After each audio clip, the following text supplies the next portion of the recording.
Well, that's it. You've had it. You're officially retiring from the world and buying a nice, quaint suburban home somewhere where the biggest threat you'll have to worry about is your neighbor Joe growing greener grass than yours. Your first night into suburbia bliss, though, and you wake up with the strong urge to check the window. Confused, you groggily walk over to the window and peer outside, only to feel your blood run cold. Standing there in a sort of half-crouch is a person. No, it's a thing of some kind that looks vaguely like a person. This monster is tall, skinny, and has two deeply set eyes that are boring straight into your soul. Seriously, you just can't catch a break. When did you officially take over Bruce Campbell's job and become humanity's last line of defense against evil, the wicked, and well, just plain weird? You resign yourself to your fate as you reach for the nearest baseball bat because you may not have a chainsaw hand, but you're officially in a fight to the death against the legendary internet monster, the Rake. The Rake is a recently rediscovered monster with origins in the 12th century, when it was first reported.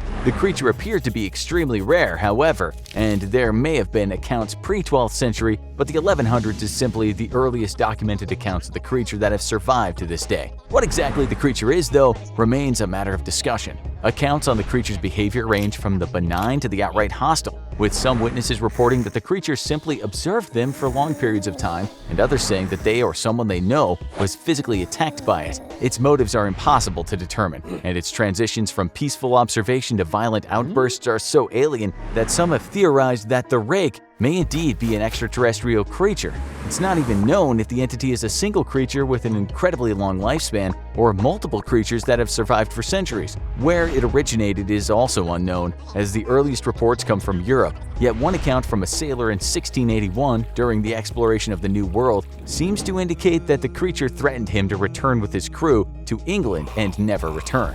While motives and even the nature of the creature are still unknown, there are two common behaviors of the Rake widely reported in eyewitness accounts. The first is its propensity to visit sleeping individuals who are awakened when they become aware of its presence. Nearly every time the creature is discovered sitting or crouching silently at the foot of the bed, and oddly enough, some witnesses claim to feel terror upon discovering it, while others feel curiosity or even a sense of compassion. Upon realizing that the witness is awake, the Rake will approach and typically touch the individual, sometimes causing an almost psychotic fear response that lingers long after the creature is left. Some investigators claim that the government is aware of the creature's origins or intentions and is actively working to frustrate the efforts of research into the Rake. After an outbreak of sightings in 2003, the story, which was widely reported in the media at the time, mysteriously disappeared from all media. The information blackout even stretched into electronic sources and eyewitness accounts, which were systematically purged from websites across the internet. While the who behind the cover-up isn't known,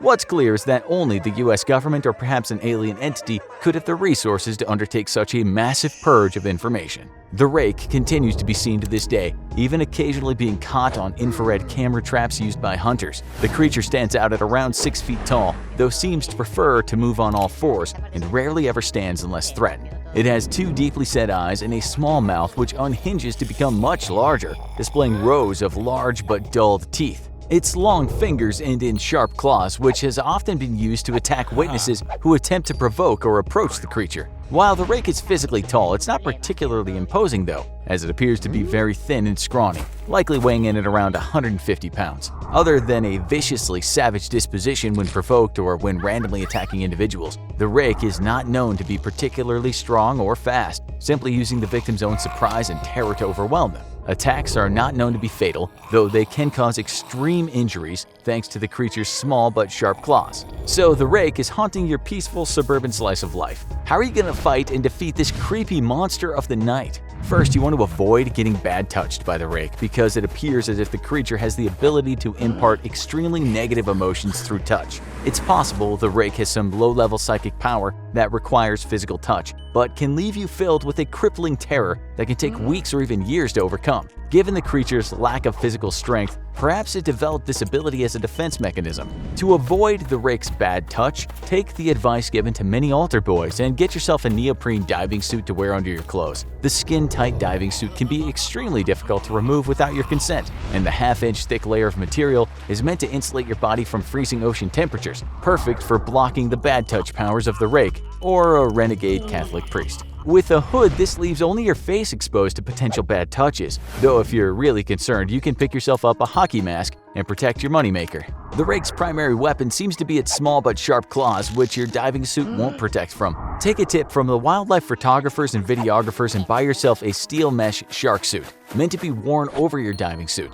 That steel mesh suit has been worn by nature documentary makers all over the world and can protect from shark attacks up to a shark as big as a bull shark, making it perfect for things like getting right in the middle of a school of hunting white reef sharks. You've protected yourself physically from the rake, but there's one more ability to be aware of. Further evidence of the rake's low-level psychic abilities comes from its ability to project a soothing or non-threatening aura to some witnesses, despite its monstrous appearance. You don't want to take any chances and have this thing lull you into a sense of complacency, so it can bad touch you all over the place. So you need to get into the right frame of mind. You need to get into and stay in a fighting mood. And for that, there's literally nothing better than some good old Rage Against the Machine. Back in the heyday of the 90s, Rage tried to warn us about the lack of affordable housing, exploitation of workers by corporations, and the widening divide between the 2% wealthy elite and the rest of us. Today, well, let's just say that their music was nothing if not prophetic. So channel your inner anger at being denied a living wage while having your rent increased every year, or the fact that no matter how hard you work, you'll literally never afford a home and spend most of your life repaying student loans which accrue interest. It's time to get angry, and stay that way.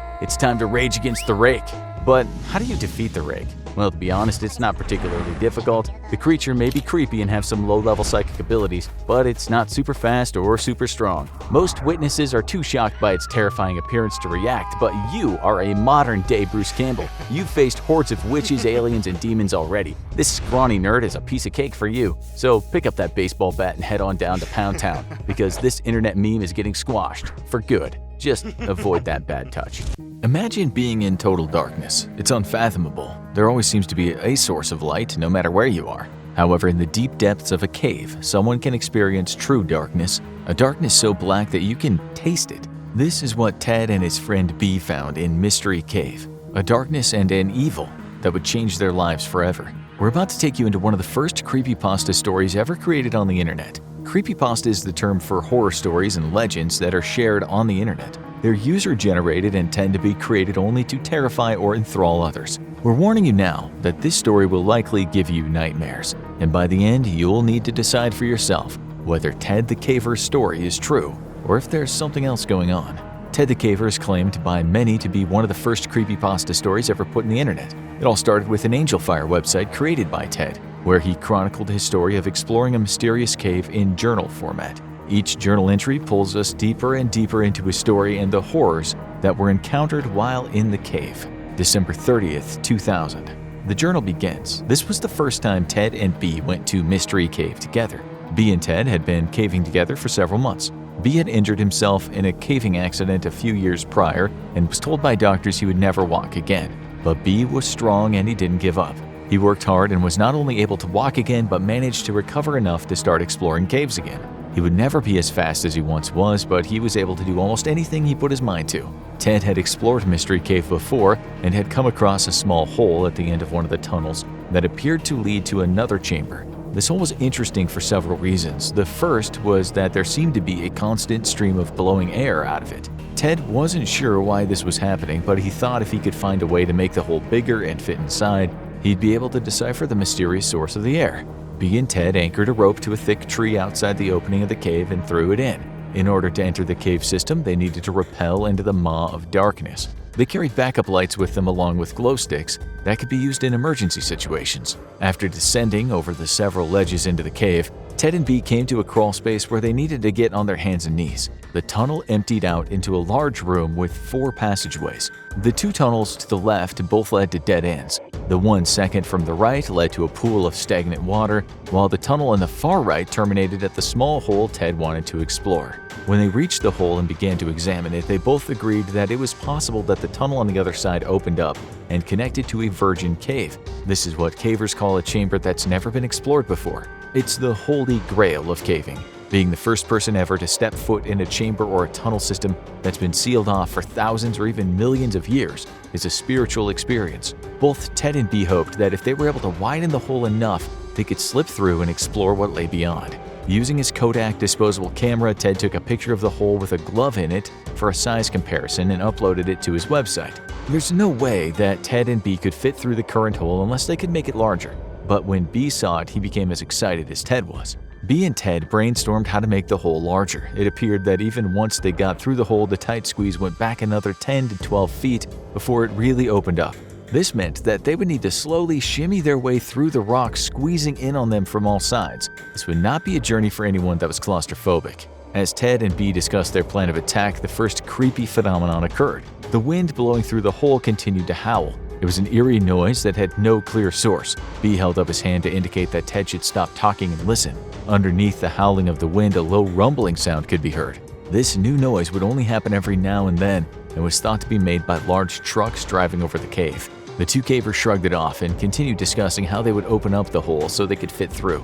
They decided that by using a battery-powered drill along with bullpins and a sledgehammer, they could chip away at the sides of the hole and widen it. Before they left for the day, Ted named the passage Floyd's Tomb after Floyd Collins, who discovered parts of what would become Mammoth Cave National Park. Floyd had died from dehydration and exposure to hypothermia after being trapped in the cave system for 14 days when a cave-in occurred. This was just an ironic name given to the passage, but in the coming months, Floyd's Tomb would be living up to its name. After leaving Mystery Cave, Ted went home and chronicled what he and B had found and what their plan was going to be. He created a crude drawing of Floyd's tomb so that other cavers had a clearer idea of what the system looked like. January 27th and 28, 2001. About a month had passed before Ted and B returned to Mystery Cave with the tools they needed to start enlarging the hole to Floyd's tomb. Carrying the heavy equipment down into the cave was tedious, and working in the cramped conditions to chisel away at the sides of the hole was difficult. The two men had to remain crouched, and only one person could work at a time due to limited space. As one person worked, the other would rest in the darkness, contemplating what awaited them on the other side of the hole. They used the cordless drill to slowly scrape away the rock along the sides of the hole, along with a chisel and a 5-pound sledgehammer to remove larger chunks of rock. It was slow going and a lot of work, but the men were determined to get through. After some time, their first drill battery died. In the silence, they could hear the wind howling through the hole. It seemed to be blowing stronger than the last time. But it was the low rumbling sound that they couldn't explain. This noise was also getting louder, which didn't make sense if it was only trucks passing overhead. It was as if something deep inside the cave was getting closer, but this terrifying thought was pushed to the back of their minds. After their second drill battery died, Ted and B had to call it a day. They packed up and ascended to the surface. To make their lives easier, they left some equipment in a large crack in the cave so they wouldn't have to carry it all back down into the hole in the future. They slept in a hotel that night and woke up late from the exhaustion that accompanied the drilling and hammering of the day before. Once they were both awake, they had something to eat and headed back to Mystery Cave to continue their work. February 10th, 2001. B had asked some of his other caving friends what the noises that they were hearing might be. They suggested the sounds could be coming from an underground waterfall. This just intensified Ted and B's desire to get to the other side. On this trip, Whip, B's Jack Russell Terrier, joined the two cavers in their mission. This was not Whip's first time in caves, and B had a special harness that allowed them to lower her safely into Mystery Cave. The plan was to put Whip into the small hole to see how far she would go to find out just how far the passage went. After the party had reached the final landing and proceeded toward the hole, Whip began sniffing around. She ran from side to side, excited by all the new smells, and when they reached the chamber where the 4 tunnels were located, something strange began to happen. Whip entered the chamber and her demeanor immediately changed. She became skittish and would not leave Ted and B's side. It was as if Whip could sense something was wrong. As they approached the hole, the hair on the ridge of Whip's back stood on end. The dog began to growl, then her tail went between her legs and she began to whimper. Whip seemed to be scared of something lurking in the darkness. Ted and B got to work on the hole while Whip lay on the rope bank. She would whimper every now and then and refuse to approach the hole. In hindsight, Ted remembered that while they were working, Whip didn't take her eyes off the hole. It was as if she was waiting for something to come out of it, and from how scared she was, it wouldn't be anything good. B had just finished drilling and was going to chisel away some rock when he froze. He had a puzzled look on his face, so Ted asked him what was up. B shook his head and held his flashlight up so he could see down the shaft. He told Ted he had heard a strange noise. It sounded like rock grinding against rock. They both shrugged it off and figured it would just be another mystery they'd solve once they got through the hole. When the last battery died, Ted looked at the hole. He was positive he could fit his head through it. He was right. Both of the cavers laughed with joy. They'd made some serious progress. When Ted went silent, B asked what was wrong, to which Ted responded that the wind had stopped blowing. Both of them remembered the wind howling when they started digging earlier, but couldn't remember when it stopped. The stillness filled the air as Ted noticed that the low rumbling had also ceased. They seemed to be uncovering more mysteries than answers the further they got along. March 3rd, 2001. Due to scheduling conflicts, Ted and B hadn't been back to the cave in 3 weeks. B left Whip at home this time for obvious reasons. When they reached the hole, both of them noticed the breeze had resumed blowing and the rumbling was back. They continued working for several hours until they were on their final battery. This was when they heard the most terrifying sound of their lives. The drill was whirring down when a blood-curdling scream emanated out of the hole. It echoed down the cavern as Ted stared wide-eyed at the opening. He turned to look at B, who had been napping but was now sitting straight up with his mouth agape. What the hell was that? They asked one another. Ted turned back toward the hole. In the back of his mind, he expected to find a demonic face peering at him through the hole, but all he could see was darkness. He shone his light down the tunnel looking for any movement, but nothing was there. B scrambled toward the hole and told Ted to shove rocks into the opening. He thought that maybe there was an animal on the other side of the hole that somehow got trapped down there. The two cavers loaded the hole with rocks to keep whatever was on the other side from coming through the hole. They waited for several minutes to see if anything would happen. No other sounds could be heard. Eventually, they decided it'd be okay to get back to work, but they would both keep an eye on the hole for any signs of movement. They'd come so far, and they couldn't let their imagination stop them. The urge to discover the Virgin Cave was just too great. The sound was probably just echoes within the cave playing tricks on them. They removed the rocks that they'd shoved into the hole. It was after the last rock came out that Ted noticed the wind had stopped blowing and the rumbling noise had gone silent. March 4th, 2001. The two cavers climbed eagerly back into the cave, all but forgetting the terrifying scream from the day before. The breeze and rumbling were both back. After a few hours of working, B let out a cheer. When he turned around, Ted could see a relatively large section of rock had come off, and now looked like the hole was big enough for him to climb through. It would be an incredibly tight fit, but Ted was almost positive he could squeeze his body into it. Ted wiggled his body into the hole. The rocks scraped at his skin from all sides, but he could fit. Ted continued into the tomb and found that the shaft began to close in around him as he got further. His hips cleared the entrance and he continued to wiggle forward. Ted couldn't really see what was in front of him, as the only way to continue through Floyd's tomb was to keep his head tilted to the side. When he was fully within the shaft, Ted decided it'd be a good time to make sure he could get back out. B tied ropes to his feet and helped pull him back if he got stuck. He had come so far, and Ted needed to know if he could reach the end of Floyd's tomb and come out the other side. Ted continued to crawl forward as the passageway got smaller and smaller. By the end, he could barely move. His body became wedged between the rocks. The only way to continue was to exhale all of the air in his lungs to reduce the size of his chest cavity. By doing this, he'd be able to squeeze through if they could remove a few more rocks. Ted crawled back through the shaft and came out smiling at B. He explained that it was possible for him to get through, and all they needed was to scrape the edges of the passageway in order for him to get to the other side. B was elated. April 7th, 2001. Ted and B returned to Mystery Cave with a homemade scraping tool that Ted's neighbor had helped him weld together. Once they were in the cave, B used it to clear the rock walls and Floyd's tomb of any protrusions. When they were both satisfied that the walls were now smooth enough for Ted to get all the way through, he entered. Ted knew that this was it. He didn't even bother tying the rope to his feet. Ted shimmied his way through the shaft using the method from the previous attempt. Exhale, scoot, stop to breathe, repeat. Ted reached the end, where it began to open up. He yelled back to B that he was almost there. Beer cheered him on. Virgin Passage, Neil Armstrong territory, he shouted. Then, it happened. Ted's head popped out into the Virgin Cave. He'd done it. They both celebrated on opposite sides of Floyd's tomb. A somber feeling came over Ted as he realized that since B was a bigger guy, he'd never be able to make it through the narrow passageway. Ted did his best to describe what he was seeing as he scanned the new cave system with his flashlight. B threw a rope through Floyd's tomb, which Ted could grab and pull his gear through the shaft with. Once he had his helmet and camera, Ted took a picture to show B later on. However, if Ted got into trouble, there'd be no way for B to get to him.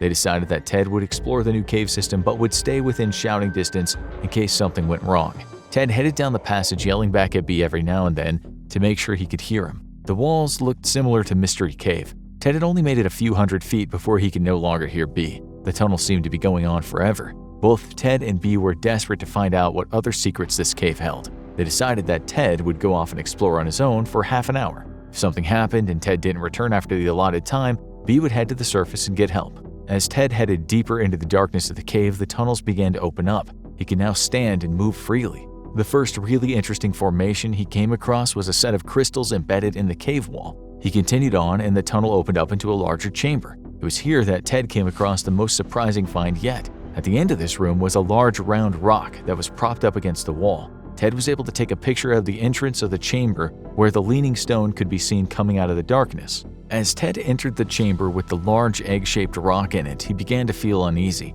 He'd had the feeling someone was watching him. Once he was in the room, he saw another tunnel on the far side. An overwhelming sense of being alone washed over Ted as he stood in the cave.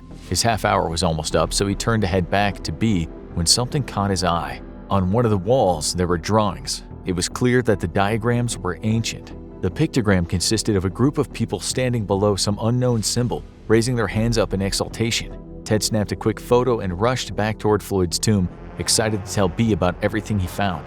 Not only was this an amazing discovery, but the drawings meant there was another way into this section of the cave. Ted got back into the hole and spewed words out at B. He was so excited and talked so fast that B had to tell him to relax and slow down.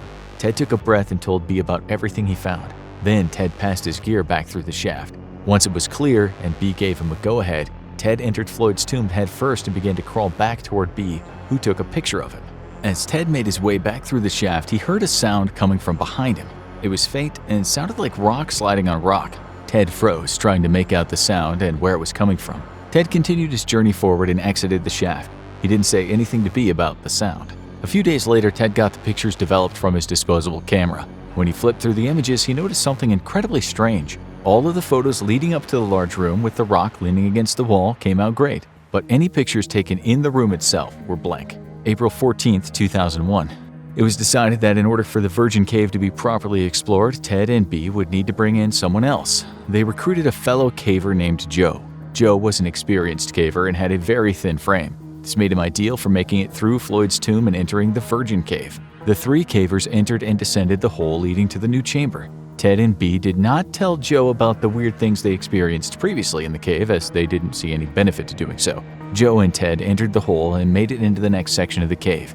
B passed the gear through, and as Ted went to grab his stuff, he slammed his head against the cave wall. His head throbbed. B sent the first aid kit through the passage, but Ted didn't feel so good. He likely had a concussion. Ted wouldn't be able to explore the cave that day, but he still wanted Joe to see what he had found in the big room at the end of the tunnel. Ted told Joe to go on without him and informed him to keep an eye out. Ted waited until Joe's light disappeared and then went back through the shaft to hang out with B until Joe got back. Time went by, and Joe didn't return. B began yelling Joe's name, but there was no response. Ted prepared to go back through Floyd's tomb to go search for Joe. Suddenly, a light shone out through the end of the tunnel. "Joe?" Ted called out. "Are you okay?" "No," was the only reply that Joe gave. Joe climbed through the shaft and exited. He was ghost white and said he didn't feel so well. Ted and B asked him what happened, but Joe ignored them and headed for the cave's exit. Ted and B quickly gathered up all their equipment and followed Joe. When they exited, Joe walked straight to the car and got in. All Joe said was that he felt terrible and wanted to go home. When Ted asked Joe if he heard them yelling or if he saw the egg-shaped rock, Joe told him no. When they dropped Joe off at his house, Ted and B told him they were going to go back to the cave at some point and asked if he wanted to go with them. Joe shook his head, turned toward his house, and went inside without saying another word. April 28, 2001. Ted and B tried to check in on Joe, but he wouldn't answer his phone or open his door for anyone. They decided they had to go back into the cave and continue exploring it for answers. Before entering the cave, Ted and B informed a local cave rescue group of what they were doing in case anything went wrong. They were given a two-way phone that connected via a thin wire. This would allow B and Ted to stay in constant communication as Ted explored the Virgin Cave system. When Ted and B entered the cave that day, it was clear something didn't want them there. Nothing went smoothly. Knots had to be retied and clips kept breaking. Eventually, they got to the hole. This time, Ted had brought a video camera with him, which he would bring into the cave to document everything he saw. He climbed through Floyd's tomb and had B pass him all of his gear and one of the two-way telephones. As Ted walked down the Virgin Cave's dark tunnels, he unspooled the phone's wire. Every few minutes, he'd pick up the receiver and talk to B, so they both knew that everything was all right. Ted reached the room with the large rock. As soon as he entered the chamber, he began to feel strange. He looked around the room and saw nothing out of place, so he continued toward the far side of the room to enter the next tunnel. The entire time he'd been traveling through the cave, he'd been recording using the video camcorder. The new passage somehow appeared darker than the rest of the cave. It was as if it consumed any light that entered it. Ted took a deep breath and proceeded into the tunnel. As he stepped forward, shards of broken rock cracked under his feet. He made it several feet into the passageway when he heard a noise. It was the sound of rock scraping against rock. It was coming from the large room that he had just come from. Startled by the sound, Ted stood up abruptly and slammed his helmet against the solid rock ceiling. This caused him to crumple to the ground in pain. The impact damaged the light on top of his helmet. He sat in complete darkness for a moment before scrambling through his bag to find his emergency glow sticks. He was afraid to crack them because of what the green glow might reveal, but there was no other choice. If he was going to get out of here, he needed to see. Ted cracked a glow stick and strained to see what was moving in the other room. Nothing was there. Ted scrambled to pick up the phone and whispered into it for B to pick up, but the line was dead. Ted was paralyzed with fear, but something might have happened to B. He mustered what little courage he had left, cracked another glow stick, and threw it into the room to help illuminate it. The glow stick rolled across the ground and circled behind the large rock that had been leaning against the wall. When the glow stick rolled behind it, the light seemed to disappear. Ted hadn't seen anything in the room, but that didn't really reassure him. Either way, he needed to get back to B. Ted slowly stood up and followed the phone wire back the way he came. He could only see a few feet in front of him using his glow sticks and a small backup lamp he had in his bag. When Ted reached the part of the chamber with the cave art, the symbol seemed to glow. He moved on, continuing to follow the cord of the phone. This led him toward a large stone. As he approached, Ted noticed something strange. The rock seemed to have shifted. Then it all clicked. That scraping sound he'd heard was this large rock being moved. A flood of terror filled his body. Someone or something was in the cave with him. When he reached the rock, he noticed it was now sitting directly on the phone wire. It had severed the cord in two, which is why he couldn't reach B. Ted peered over the rock to see where the glow stick had gone. Where the stone once rested was a deep, dark hole.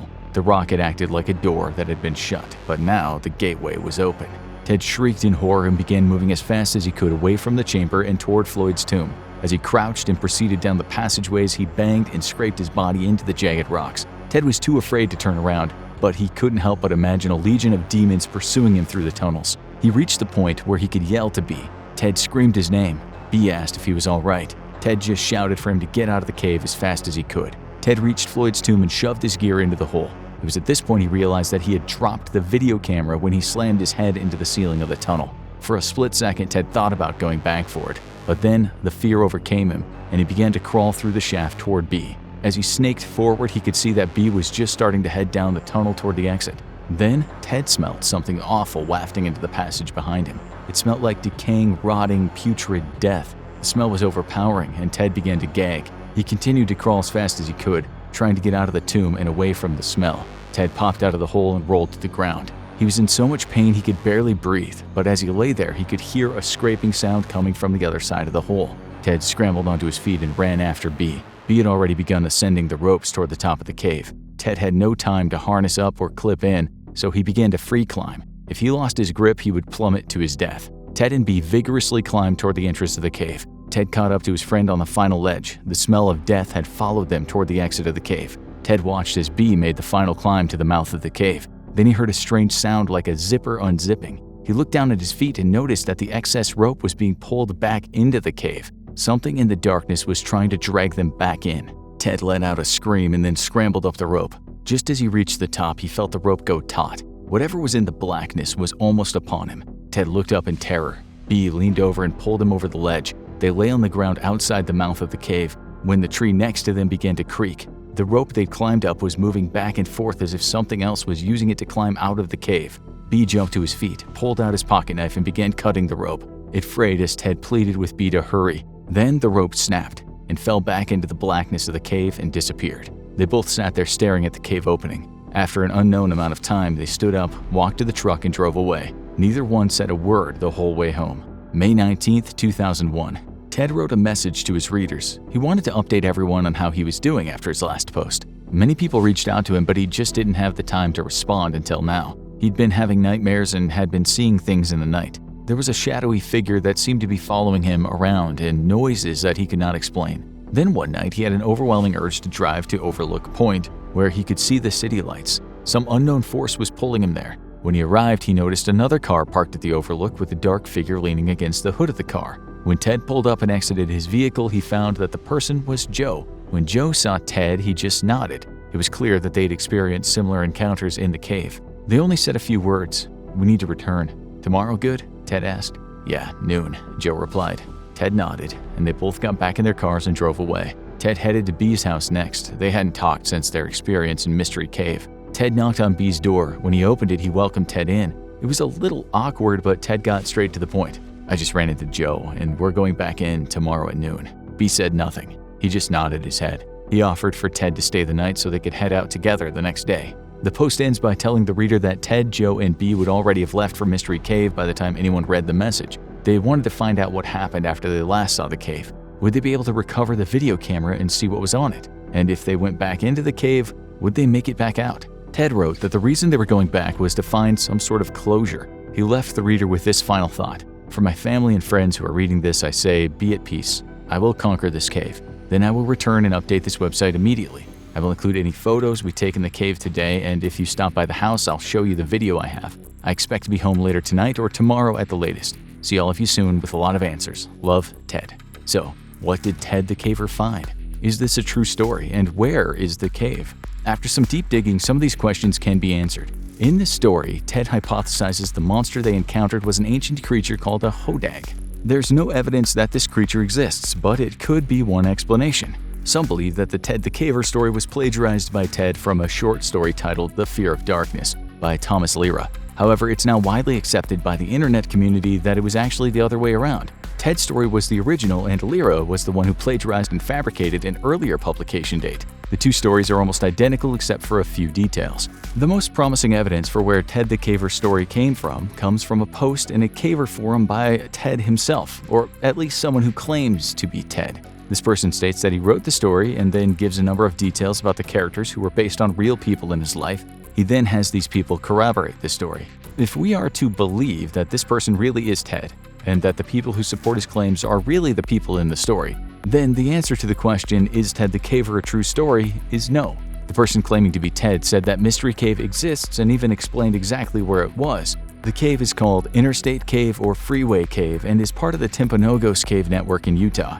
The person who wrote the post says that the freeway that runs over these caves creates creepy sounds that reverberate through the chambers. This is what inspired the story. The hole was real, and Ted and his friend did carve it out so they could explore further into the cave system, but that's where the truth ends. There was no creature, they did not need to run for their lives. If we're to believe the poster is Ted, the cave is real, the rumbling is real, and everything else is fake. However, there are those who believe that this post was created to hide the truth about what Ted the Caver found, and that there's a deep, dark secret hiding somewhere in a cave system in the United States. A man sits at his desk writing a journal entry on a notepad. He's a programmer, but he doesn't trust his computer. He needs to make sure he can write his thoughts down in a place where nobody can mess with his words. Not that anyone's been doing that, he thinks. Nah, that'd be crazy. It just helps to have them physically written down, helps him focus and think. Plus, memory can play tricks on you. Best to write things down to remember them correctly. His apartment is so small, the walls are closing in. Maybe that's the reason for his funk lately. He should have paid a little extra for a nicer place, but saving money on rent was a powerful lure. Now he's stuck in one of the tiny apartments in the basement of his building. It doesn't help there's no windows to tell day from night, only the clock on the bottom right of his computer. He's a programmer, so he works from home a lot and keeps strange hours. His only clue that the sun has risen or fallen comes from that tiny clock at the bottom right of his screen. He's working on a big project. Pressure just to get it done is intense, but just sitting and typing for hours and hours on end can play tricks on your brain. But he just can't shake the feeling that that's not really it. He can't even remember when he started to feel like things were just a little off, or how. Lack of human contact isn't helping, and none of his friends seem to have been online in days to chat over Messenger. One of his few actual friends promised he'd call when he got back from the store yesterday? Yeah, yesterday. But he never called. Or maybe he didn't get the call. Cell reception is terrible in the basement. Maybe he just needs to talk to someone, or at least just get outside. He doesn't bother shaving before going out. 2-day growth still on his face. At least he had changed his shirt though, discarding that ratty one he'd been wearing for who knows how long. With it being lunchtime outside, he figured he'd run into at least one friend. Inexplicable fear as he opens his cramped apartment door. Almost like a tinge of agoraphobia. But where did that come from? Maybe it's just from being cooped up and not talking to anyone for so long. Waiting for him outside his apartment is a dreary hallway at the end of which is a huge steel door leading to the furnace room. There's 2 soda machines down there, but the first and only time he used one, the soda was 2 years expired. He leaves his apartment, closing the door softly and walking in the opposite direction. Why did he do that though? Why is he moving so quietly? He turns it into a game, moving silently so as to not break the steady hum of the soda machines. But as he gets upstairs into the front door of his building, he's in for a real shock. It wasn't lunchtime.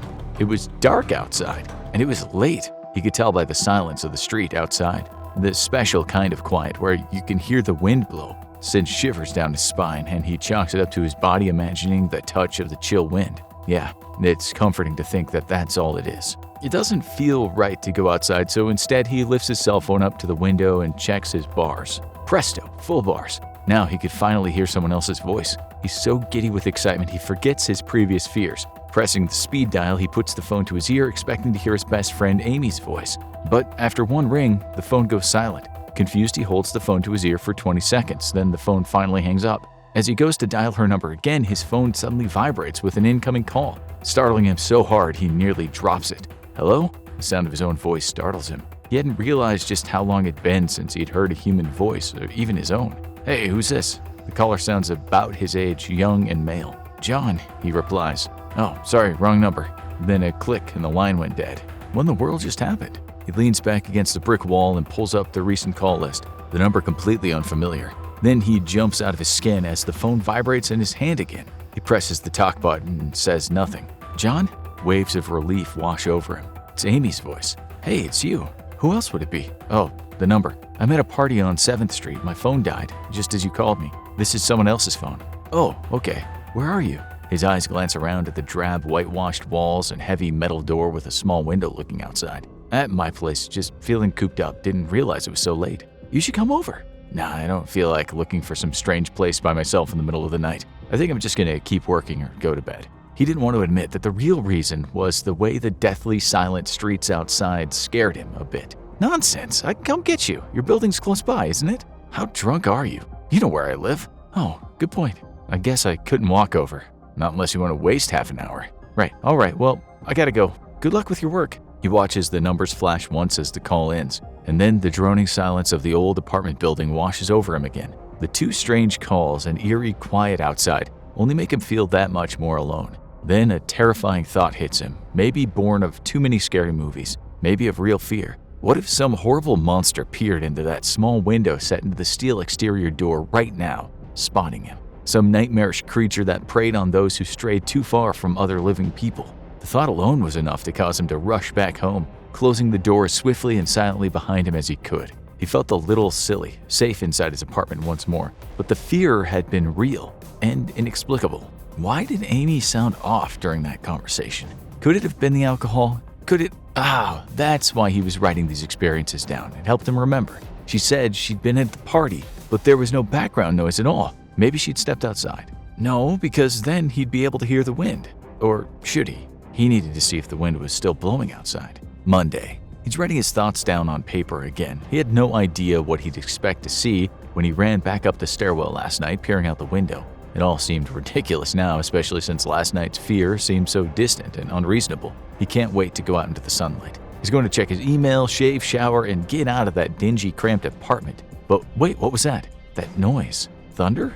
There'd be no sunlight and fresh air today. Going up the stairwell revealed only disappointment as he peered out the tiny window on the heavy metal door, seeing rain slamming into it. A small amount of dim, gloomy light shone through the window, but it was enough to tell him it was day. A very rainy, blustery, wet day. He pressed his face up against the window, hoping to see outside better as the lightning flashed. But the rain's too heavy, and he can only see vague shapes moving at odd angles through the waves of water that washed down the window. He turned around, but instead of going home, he got the urge to climb the stairs. The third floor was the tallest floor of the building, and here he stops. The outer wall of the stairwell had thick glass that warped with age, scattering the light and making visibility pretty much zero. He enters the third floor itself, walking by the closed apartment doors. They'd been painted blue once, but like everything else in the building, the color had faded long ago. It was silent, only the sound of the rainstorm outside. But it was the middle of the day, so he wasn't surprised nobody was home. He couldn't shake the idea that the doors were like weathered granite monoliths erected by some ancient forgotten civilization for some unfathomable purpose.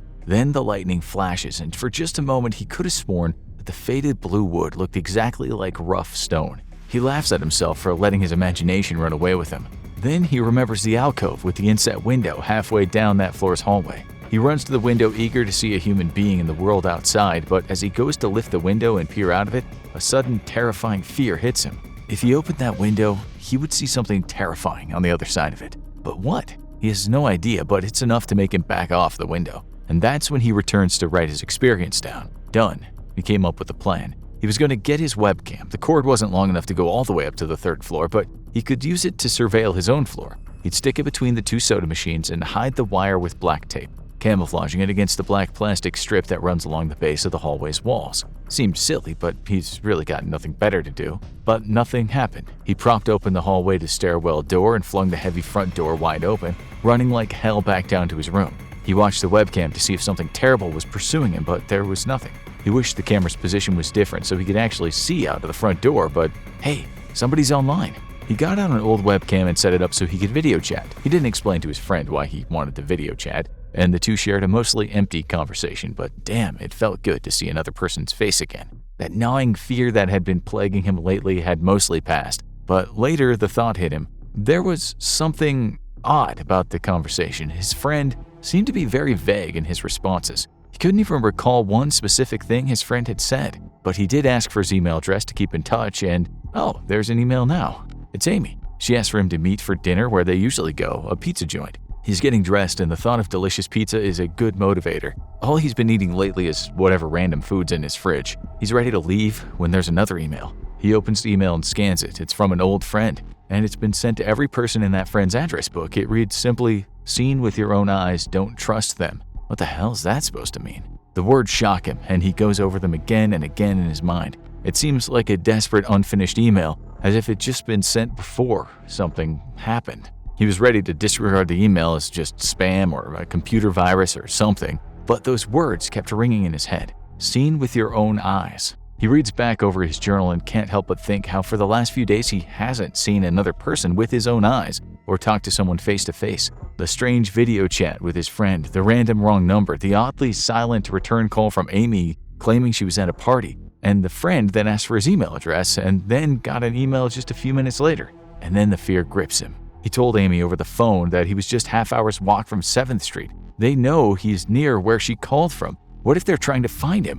Where in the world is everyone else? And why hasn't he seen or heard anyone else in days? This is insane, he thinks. He needs to calm down. He paces his apartment furiously, waving his cell phone around to see if he can get a single bar of signal through the thick concrete walls. Finally, near one ceiling corner in his tiny little bathroom, he gets it, 1 bar. He sends a text to every number on his phone. You seen anyone face to face lately? He keeps the message short and cryptic so as to not betray his fear. He just wants a response, even if it's someone telling him he's crazy. He tries to call, but if he brings the phone down out of the corner to his mouth, he loses all his service. And that's when he remembers the computer and rushes over. He sends an instant message to everyone on his contact list that's online. Nobody responds. His messages grow more and more frantic. He tells everyone that he's home. He invites them over, asks them to stop by and see him for any number of reasons. He just needs to see someone's face. Then he tears his apartment apart, looking frantically for some other way to contact another human being, but without opening the door and going outside. He knows it's crazy, but what if there is real danger out there? He needs to be sure it's safe out there, and he needs a reply, so he tapes his phone to the corner of the ceiling where it gets its one lonely bar of reception. Tuesday. The phone actually rang. He must have fallen asleep, exhausted from last night's rampage. He wakes up to the phone ringing and rushes to the bathroom. It's Amy. She's really worried about him and has been trying to contact him since the last time they talked. She's coming over, and yes, she knows where he lives. He's mortified at his behavior lately. He wants to destroy the journal, so nobody knows how crazy he's been lately. Also, he looks terrible. His eyes have sunken in and stubble's growing thick and dark. His apartment is also trashed, but he needs Amy to see what he's been through, so he's not going to clean it up. But he's not crazy, he's just the victim of extreme probability. He just happened to leave his apartment when nobody else was around, that's all. It's a reassuring thought, made better by his rediscovery of the television in his closet. He sets it up and lets it drone on in the background. A nice reminder that there is a world out there past his concrete walls. He's glad that Amy is the one who responded to him. She's been his best friend for years, and she has no clue, but he counts the day he met her as one of the happiest in his life. He can still go back to that warm summer day on the playground. It felt like they sat and talked for days. They were grown by then, far too old to play, but they hung out and just chatted together. It's a warm memory, and it helps him escape the dingy reality of his basement apartment and all the haunting thoughts that come with it. A knock at the door. It wouldn't be until later that he would find it odd that he didn't see her through the camera he'd hidden between the soda machines. He figured it was probably just bad positioning, but he should have known. He yelled out the door jokingly that he had a camera between the soda machines, and he'd watched Amy walk over to the camera and bend over, smiling and waving. Hey, I know it's weird. I've had a few weird days. He talks into the mic attached to the computer. Must have. Open the door, John. But he hesitates. How could he be sure it was really her? Hey, humor me for a second. Tell me one thing about us. Just prove that it's really you. She gives the camera a weird look. Alright. We met randomly at a playground when we were both way too old to be there. He sighs. The fear fades. This was so ridiculous. Of course it was Amy. He never told anyone how he met Amy. Nobody but the real her could know how they met. Alright, I'll explain everything. Be right there. He rushes to the bathroom and makes himself as presentable as possible. He looked terrible, but Amy would understand in that special way best friends do. He snickers at his own behavior and the mess he's made of his place, tearing it apart looking for what? He couldn't even remember. The trash was overflowing and the bed had been tipped all the way over on its side in a desperate search for who knows what. As he turns to the door and goes to open it, his eyes fall on the old webcam, the one he'd used to video chat with his friend. It was lying haphazardly tossed on its side, the lens pointed straight at the table with his open journal. Terror grips him. He'd asked Amy to prove it was really her, and she told him the one thing nobody could have possibly known but them, unless someone on the other side of the webcam had watched him write it into his journal just now. He screams in terror and rushes to the webcam, snatching it and stomping it on the floor. The door shakes, the doorknob turns, but he can't hear Amy's voice through the door. Was the basement door too thick? Or was Amy not even outside and something else was trying to get in? He saw her through the webcam outside, heard her through his speakers, but how could he know she was really real? He screams and shouts for help as he piles furniture up against the door. Friday. Or at least he thinks it's Friday. He's broken everything electronic. All that's left is the journal that he writes into, and the computer smashed to pieces. Anything that anyone could hack into and snoop on him is destroyed. He goes over the last week in his mind time and again. Everything anyone has said to him via phone or email or Amy through the door, it was all info he'd already written or given out himself. He'd got nothing new back. It was as if something was trying to trick him to get outside. All the way back at the start, Amy on the phone, she was basically asking him to open the door and go outside with her. He runs the possibilities through his mind. His logical side says it's just simple, bad probability. He just happened to go outside when nobody was around. He just happened to get a random nonsense spam email by pure chance. But another voice tells him that there is something out there wanting to get him. Extreme convergence of probability is the only thing that's kept him alive. He never opened the window on the third floor. He never opened the front door, except for that stunt with the hidden camera when he rushed back to his apartment. He hasn't even opened his own front door since then. Whatever's out there, if anything at all, never appeared inside the building until he opened that front door. Maybe the reason he hasn't seen it in the building before is that it was busy getting everyone else, until he stupidly betrayed his location by calling Amy. Call that failed until he got a return call asking for his name. The terror is overwhelming as his mind wrestles with the pieces of the puzzle. Was that email random? Or was it cut off right before a horrible fate befell his friend? Was it a desperate warning? Seen with my own eyes, don't trust them. Why was it exactly what he'd been suspicious of? Did it have mastery over all electronics? It had to have a physical form and had actually knocked on his door when it took the form of Amy. Maybe this entity can't go through doors. His mind races back over all the books and movies he'd ever seen or read, trying to find an explanation. Could doors be some sort of ward against whatever this thing is? Maybe it's just not strong enough to bash through a heavy wooden door, let alone the thick steel door at the front entrance to the building. But why did it want him specifically? If it wanted to kill him, it could just wait until he starved to death. What if it doesn't want to kill him? What if it has something far more horrific in store? How can he escape this nightmare? A knock at the door. It's Amy, or at least her voice, along with 2 policemen and a psychiatrist. His mind races, thinking through all the ways that the voices could be faked electronically. He wishes he hadn't destroyed his computer so he could look at them through the webcam. Why did it take 3 days for them to come for him? Maybe it took 3 days to come up with a scheme that would convince him to open the door. The psychiatrist is convincing, unless it's a clever ploy to get him to open the door. The psychiatrist has an older voice, strong and authoritarian, but caring. It's comforting. He's desperate to see another human being with his own eyes. The psychiatrist says he's suffering from something called psychosis, and he's just one of thousands of people nationwide who've broken down after being triggered by a suggestive email that, quote, got through somehow. Got through somehow? He thinks that the psychiatrist means it spread through the country inexplicably, but what if this entity just slipped up and revealed a vital piece of information? He's suspicious, deeply suspicious. The psychiatrist claims he's part of a wave of emergent behavior, and a lot of other people are having the same problem. That would explain the strange email. He didn't get the original triggering email, just a watered-down part of it that his mentally unstable friend had sent out, trying to warn everyone of his paranoid fears. The psychiatrist claimed that that's how the problem spreads, and he could have spread it too with his random text and an instant message to his entire address book.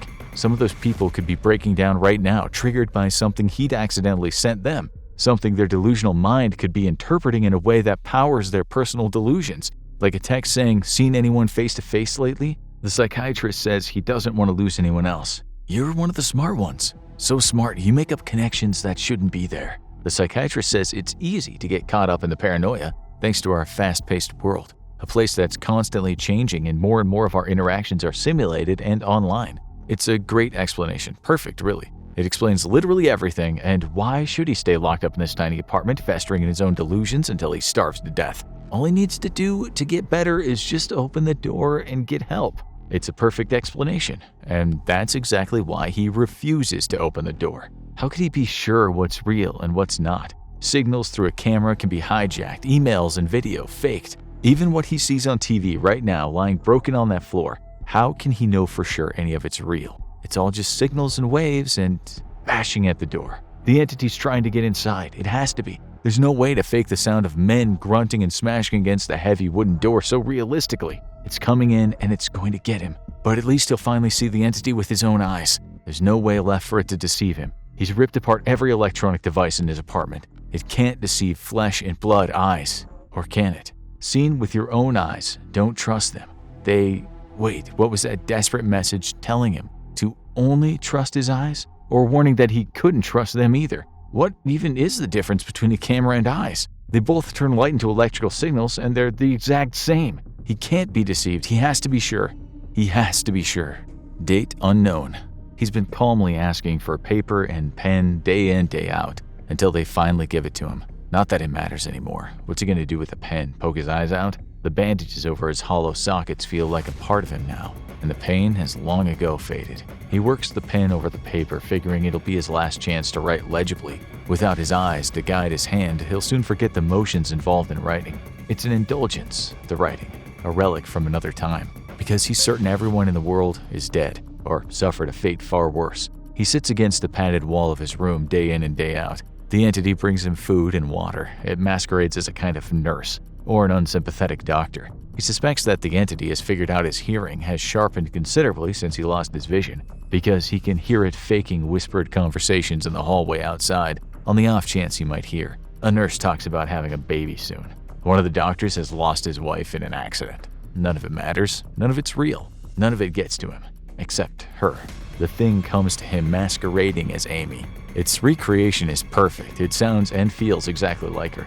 Even produces a reasonable facsimile of her tears that he can feel on the lifelike cheeks. When it first dragged him here, it told him all the things that he wanted to hear. That it loved him, that it didn't understand why he'd done this, that they could still have a life together if he'd only stop insisting he was being deceived. It needed him to believe she was real. And he almost fell for it. He doubted himself for a long time. In the end, though, it was all too perfect, too flawless, too real. The false Amy would come every day, then every week, then finally stopped coming altogether. But he knows the entity won't give up. The waiting game is just like another one of its gambits. He will resist the rest of his life if that's what it takes, because he knows the entity needs him to fall for its deception.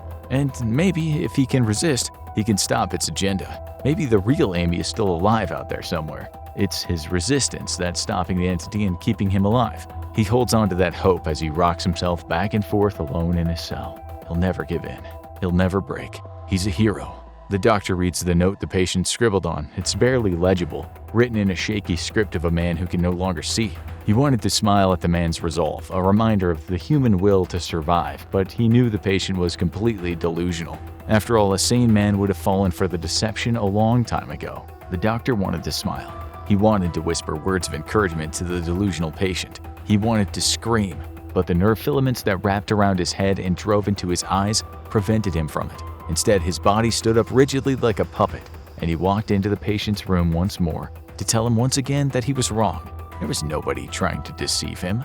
If you spend enough time on the internet, it's just a fact of life that you'll see something you really wish you hadn't. Maybe it's perennial shock site classics like 2 Girls, 1 Cup, or some of the truly horrific photos and footage of real-life death and murder floating around on the web. But what if we told you there was something even worse out there? An image that just by looking at it, you might be driven to pain, madness, or even death. That's exactly what we're here to discuss today. The terrifying internet legend of Smile Dog, the photo with the power to kill. Smile Dog is the colloquial name for a seemingly innocent image file called smile.jpg that's been floating around the internet since as early as 1992. According to most sources, because of the image's place in internet folklore, there are thousands of copycats out there, none that have the sinister and deadly power of the original. From the scattered reports of the image's victims, we do have a vague description. It's a scan of a Polaroid photo featuring a dog that appears to be a Siberian Husky against a dark background. The dog has a wide, almost human grin, with teeth that look like they simply don't belong in the creature's face. Worse yet, in the darkened corner to the left of the dog is a red hand, outstretched toward the viewer. Many of the people who've actually seen the image have described the hand as beckoning, as though it's calling them into the darkness of the photo. Some viewers have even speculated that this is the hand of the devil himself, calling them down to the depths of hell. Naturally, as an intellectually curious viewer of the infographic show, you'll want to search for the cursed image. And don't worry, we're going to show it to you. That's right, the real, original smile.jpg. But before we subject you to that, you have to understand what you're getting yourself into here. After all, if the legends are true, it might just change your life. While the stories about smile.jpg have circulated the internet since the internet was a publicly available commodity, the first true, solid, and widely available account of a person's experience with smile.jpg and Smile Dog appeared on 4chan's Paranormal Board in 2008. The Paranormal Board is the birthplace of a number of terrifying internet urban legends and creepypastas, such as the malicious shape-shifting goat man, the deadly Daruma-san bath ritual, and an infamous porcelain doll with living, wriggling innards. A frightening tale like that of Smile Dog would be right at home on this hub of the strange and paranormal, but the story's haunting details still stick with everyone unlucky enough to read them. It began with someone who was just curious, not unlike you. They were a young, aspiring writer in college, searching for interesting stories that might inspire some exciting new fiction. But they stumbled on a horror that was all too real. They put out the call for people with interesting stories on the internet and got plenty of duds. You know, all the stories about that time someone's weird uncle caught a big one while out fishing, or a kid could swear they saw something moving under their bed. The young writer, identified only as Mr. L in the account, was ready to throw in the towel and give up when he received a strange correspondence from a man named Terrence E. in the summer of 2007. According to Terrence, if Mr. L was looking for scary stories, his wife Mary had one that would beat out all the rest. Something genuinely terrifying, genuinely paranormal. According to Terrence, Mary had experienced a real encounter with the original smile.jpg image, and nothing has been the same ever since. It just so happened that Terrence had contacted exactly the right person, as Mr. L had been fascinated with the concept of Smile Dog ever since he was in the 10th grade, back in 2005. He could feel the mystery of the thing drawing him in, the desire to discover what nobody else had discovered before. Terrence consulted Mary and she agreed to an informal interview with Mr. L around a month later. The couple were based in Chicago and Mr. L just happened to be in the area on unrelated business. Everything seemed to be falling into place until Mr. L actually arrived at the home. When he got there, eager to conduct his interview and potentially discover the truth behind all this hearsay, Mary had barricaded herself in her bathroom. She appeared to be having some kind of psychotic break, screaming and sobbing uncontrollably, like she was afraid for her very life. In particular, Mary was screaming about some strange nightmare she was experiencing, but it was largely too incoherent to even tell what she was saying. Terrence tried his best to console her for Mr. L's interview, but it didn't do any good. From hours of sitting outside the bathroom and taking notes, he only managed to glean the following story. Mary was a system operator for a small Chicago-based bulletin board system back in 1992, when the internet was still in its relative infancy. One day, a seemingly innocent hyperlink was posted on the board system, and she was one of around 400 to actually click the mysterious link, and was immediately transported to smile.jpg. The other people who were exposed on that day remained anonymous and their fates are unknown, but if Mary's accounts and the legends are anything to go by, their stories are unlikely to have had happy endings. As Mr. L pressed for further details, Mary just sobbed and cried harder. The woman was inconsolable, and Mr. L realized he'd probably gotten as much as he was going to get from her. Terrence apologized for his wife's strange behavior, and Mr. L thanked him and left. This may have seemed like the end of things for most people, but for Mr. L, this was just the start. The hunt was on, and Mary's brief account had given him the scent. He began gathering all the information he could on the mysterious file, its effects on its victims, and the people it hurt. But as the famous quote from German philosopher Friedrich Nietzsche goes, "He who fights with monsters should look to it that he himself does not become a monster. And if you gaze long enough into an abyss, the abyss also gazes into you."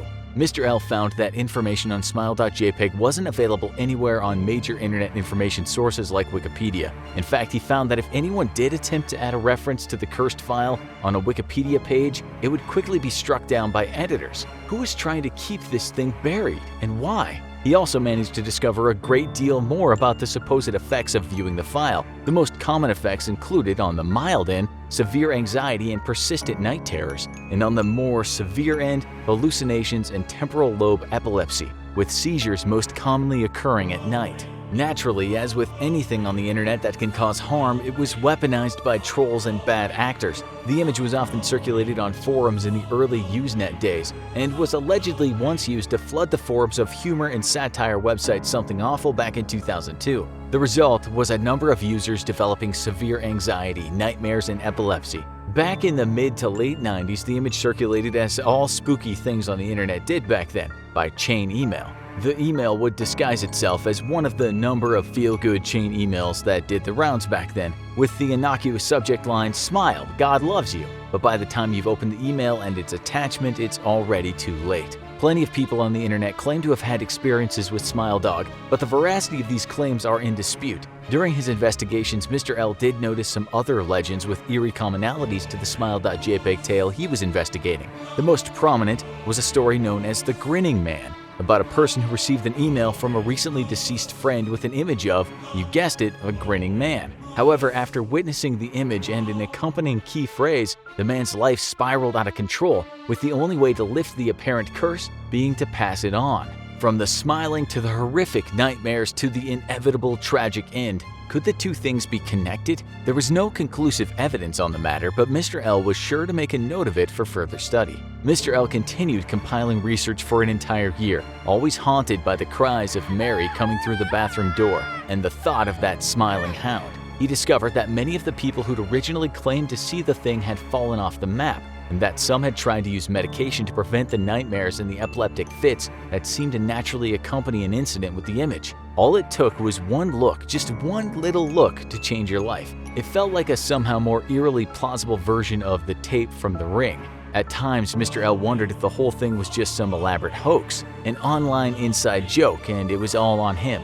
Truth be told, he felt almost ready to give up when he finally got a massive break in the case. An email from Mary herself explaining the whole situation. Mr. L eagerly opened the correspondence, excited for his next lead, but what he saw shook him to the core. Mary explained that the image of the Smile Dog had been haunting her in her sleep for years, repeatedly saying one thing: spread the word, spread the word. She experienced symptoms akin to sleep paralysis, being frozen to the bed and unable to do anything but listen to the words of the demonic dog sitting in front of her. Spread the word, spread the word.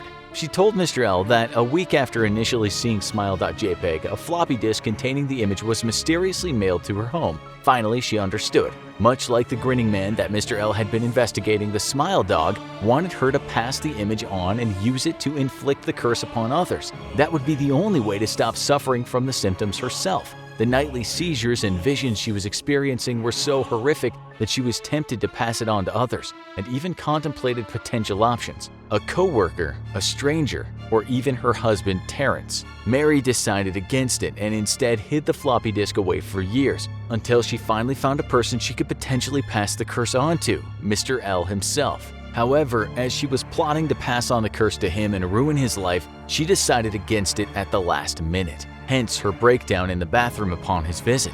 Realizing it's already too late for her, and racked with guilt over what she almost did, Mary signed off the email with a harrowing final message for Mr. L: stop while you are still whole.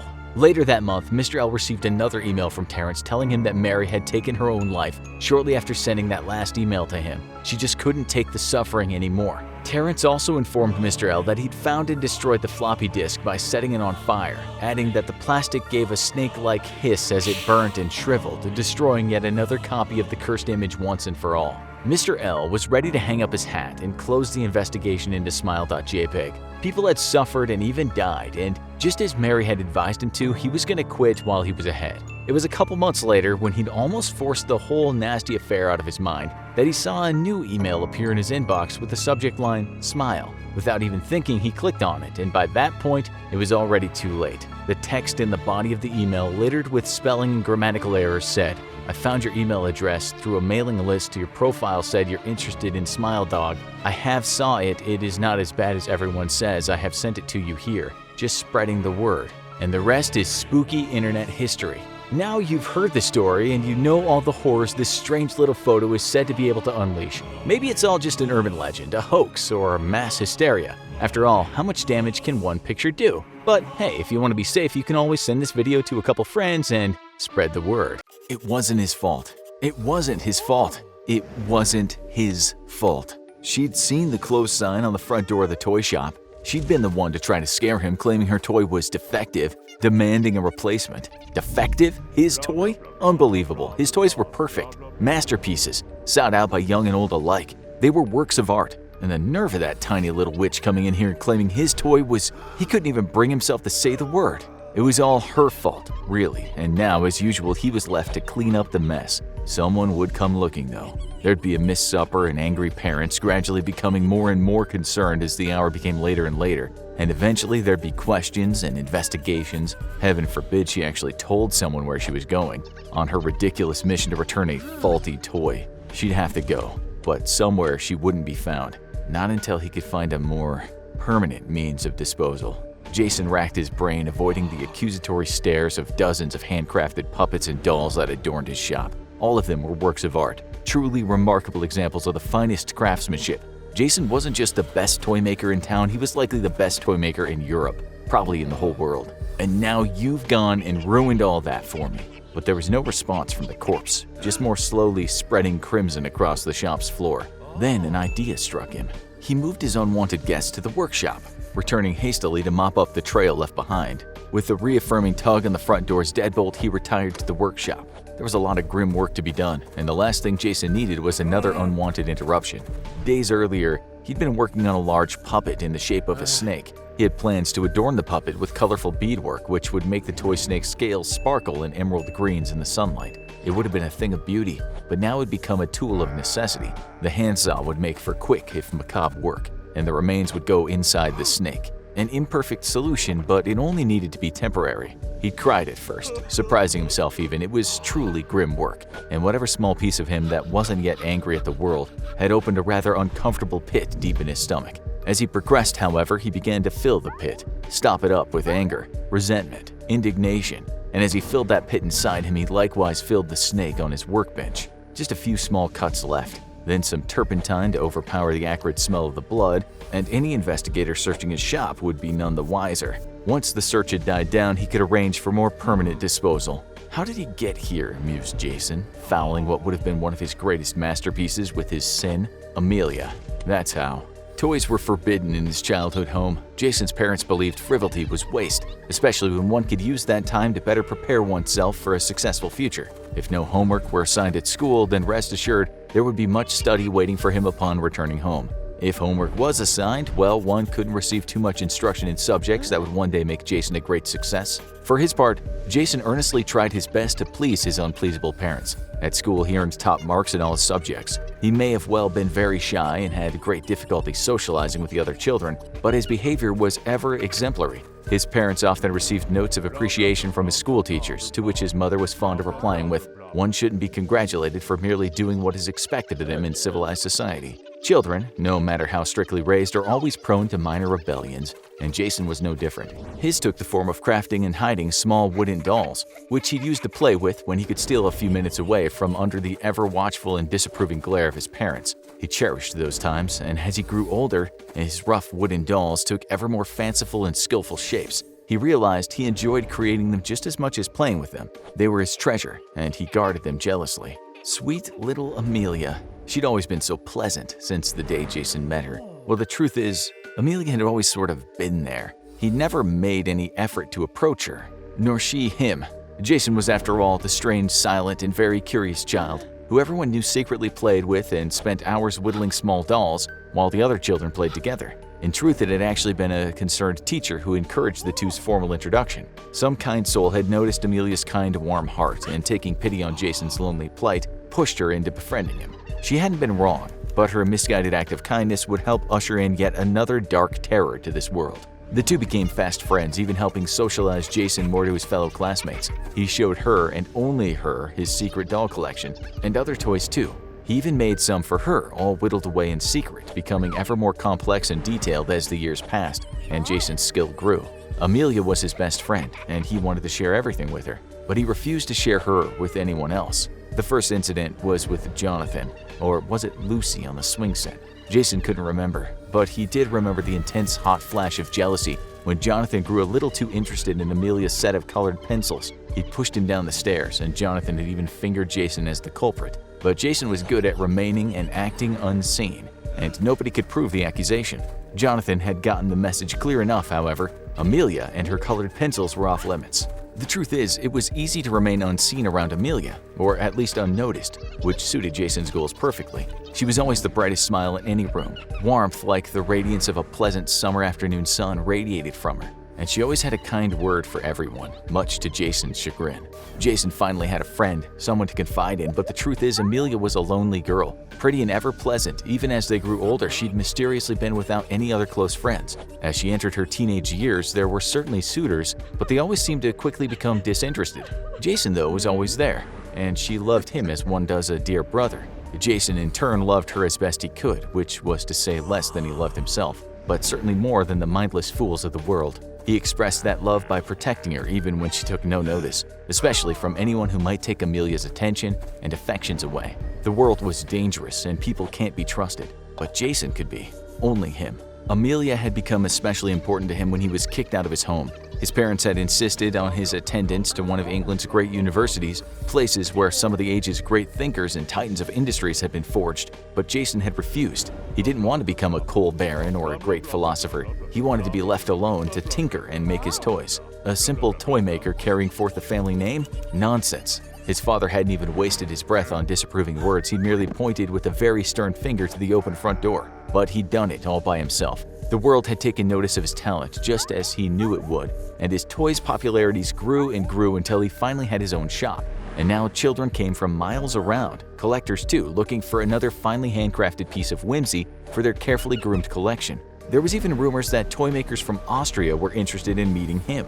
None of it mattered much to Jason. He already knew he was great. He didn't need the world to tell him. If anything, the crowds of dirty, noisy children and gawking collectors were a bothersome yet necessary distraction. They kept the coin flowing, but Jason would much rather have been left alone to work on his toys. All he needed was the daily visit from sweet Amelia, her approving nod or giggle at some fantastical new toy he created. If the rest of the world liked it, good for them. But Amelia changed. It had started with an argument. She'd come to visit him in his workshop after closing time as usual. "You seem happy, Jason." He didn't even look up from his tinkering on the workbench. The puppet he worked on was still in its initial stages, but was already beginning to take on its serpent shape. "Of course I am. Shop's closed and I can finally work in peace. I meant in general. I know your parents were really hard on you. I'm glad you found this." She motioned at the workshop around her, shelves stuffed with finished and unfinished toys. He continued his work, nonplussed as usual. "I wouldn't have gotten here without you. You were a good friend, always encouraging me." Though he didn't look up from his work, Amelia smiled. As far as Jason was concerned, this ranked amongst the greatest compliments he'd ever given her. "That's why I've always been a good friend to you too. Protected you." The smile wavered on Amelia's lips. "What do you mean? Do you remember the pink letter?" Amelia's ears still burned in shame at the memory, almost a full decade later. She'd been 15 back then and written a letter to a boy she developed a crush on. Lacking the courage to give it herself, she'd entrusted a close friend with it. Jason, sensing an opportunity to kill two birds with one stone, had acted instead. The letter wound up posted on the chalkboard of the boy in question's classroom, its overly romantic and cringe-inducing amateur adorations read aloud by the boys of the class. They'd howled in laughter, but the name signed at the bottom of the letter hadn't been Amelia's, it had been her friend's. The jeers and taunts proved so great that her family had been forced to relocate her to a different school. "I tried to teach you back then that you can't just open up to people like that. People can't see all the places you're weak, needy. You didn't learn your lesson, so I had to keep repeating it time and time again." Cold, hard realization suddenly dawned across Amelia's face. All those friends who'd mysteriously drifted away, all the suitors who'd stopped calling on her. Did Jason really? How could you do that? Unconsciously, she was already inching toward the shop door. "I protected you. I've always protected you. You had no idea what people are like, but you kept putting yourself out there like a silly little dolt. What was I supposed to do?" Amelia had rushed out of the workshop then, tears streaming down her face. That persistent aching loneliness in her heart, always surrounded by people, yet none ever wanted to draw too close. Now it all made sense. Now she knew what or who had been keeping them away. A month had passed without Amelia's daily visits, and despite his pride, Jason began to doubt himself. Had he really done something wrong?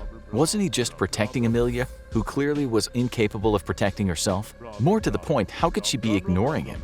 He'd worked so hard to make sure that he was the one always there for her. He'd put the toy snake and his brilliant emerald scales aside and began working on something new.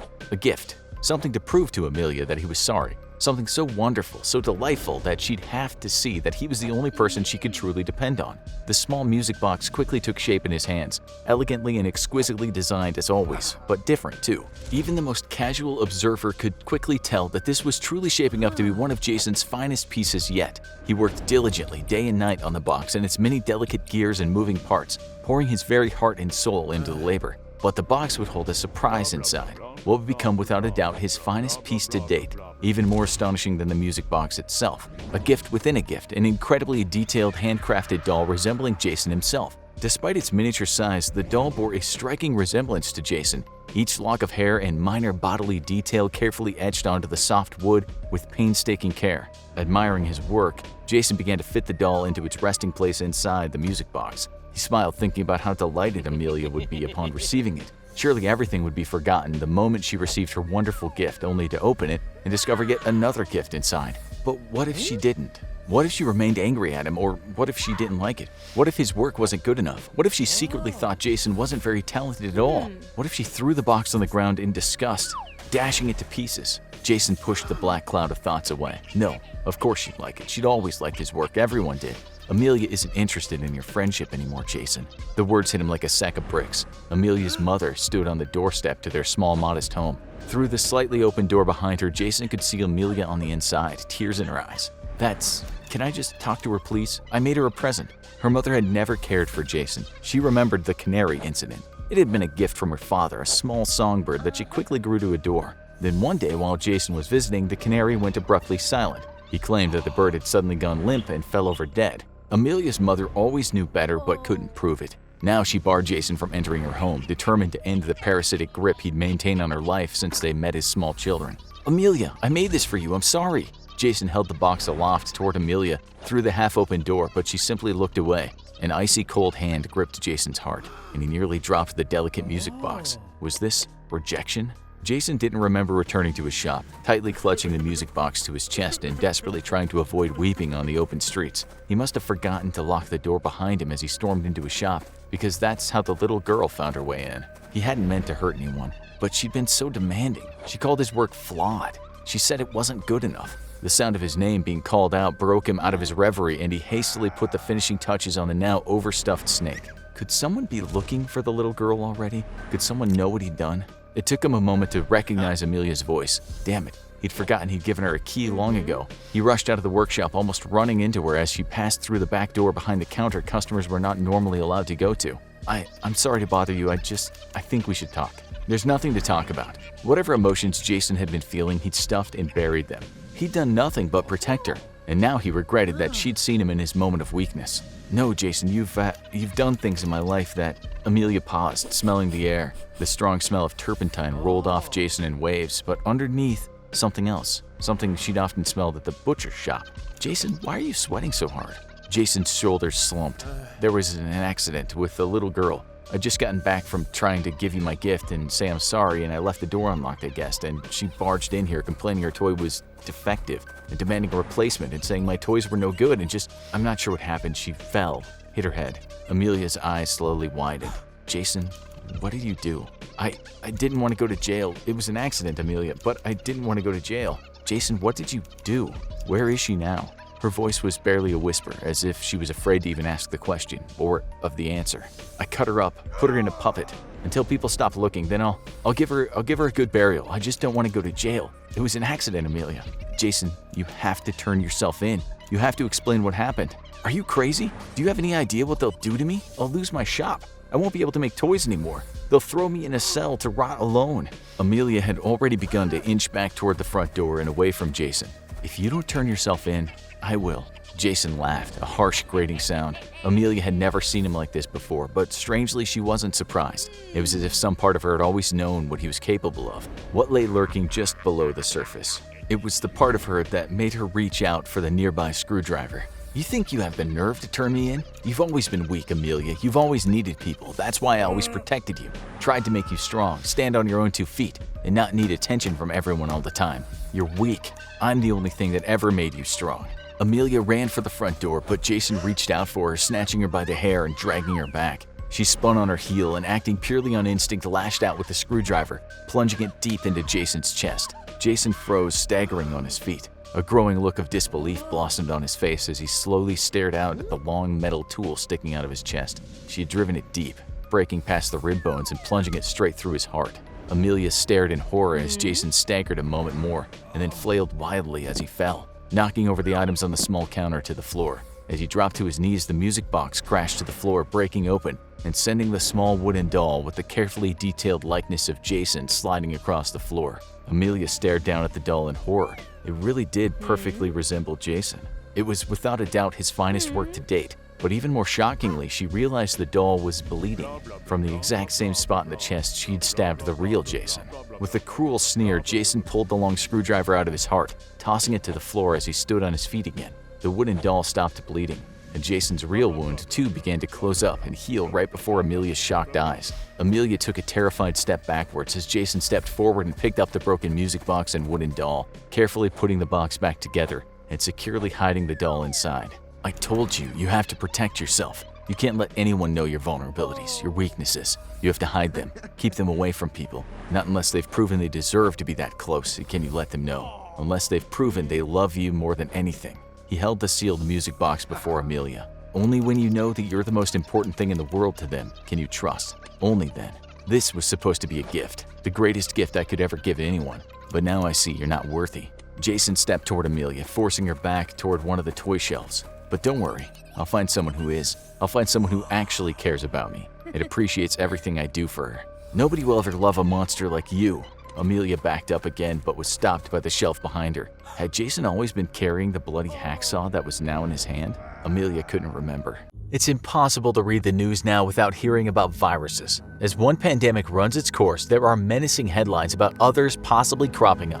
But as you browse the internet, you may come across people talking about something called X virus. Is this a new and deadly plague making its way over from unknown quarters? No. X virus isn't a virus at all, but it may be no less terrifying. No one knows where X virus came from, but he introduced himself to us in a short story that began circulating around the internet. But the strange thing is, X virus doesn't seem creepy at first. He is a little boy, one who had a rough life and maybe, just maybe, will finally find the friend he needs. Sounds cheery enough, right? Why has X virus captured the attention of creepypasta fans everywhere? And could he have ties to one of the most notorious monsters in internet history? X virus wants you to know his story. He started out as a boy named Cody, and he describes himself as an unwanted kid. He never knew his father, who likely abandoned the family, but at least he had his mother, right? Wrong. His mother was a career criminal and was hardly fit for raising a child. She would go out to commit crimes. The younger Cody never described what they were and left Cody alone.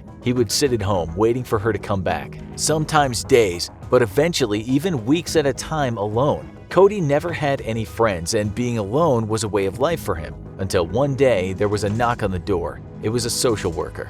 Would things start looking up for Cody? It was clear to the social worker that Cody's mother wasn't fit to take care of him, and so he went into the custody of the state. They took Cody to a group home where he hoped he would be able to start fresh, far away from his traumatic upbringing. He even looked forward to making some friends, but it wasn't to be. From the moment Cody arrived at the orphanage, everything went wrong. He was ostracized by the other kids and felt intimidated by them. He was too scared to talk to anyone, so he just sat on a chair and stared at them. It was just like being in his old home. Although he was surrounded by people now, he was still alone. Then one day, he was told to pack by the people at the orphanage. Where was he going now? For once, it didn't seem like bad news. Cody was going to be adopted. He was surprised, as parents usually favored younger kids, and he was already 13 years old. He thought of himself as a weirdo and couldn't believe a set of parents wanted him, but the adoption papers were signed and he was taken away to meet his new family. And when he approached his new home, he couldn't believe his eyes. It was a mansion, the biggest home he had ever seen. But all wasn't as it seemed inside of Cody's new home.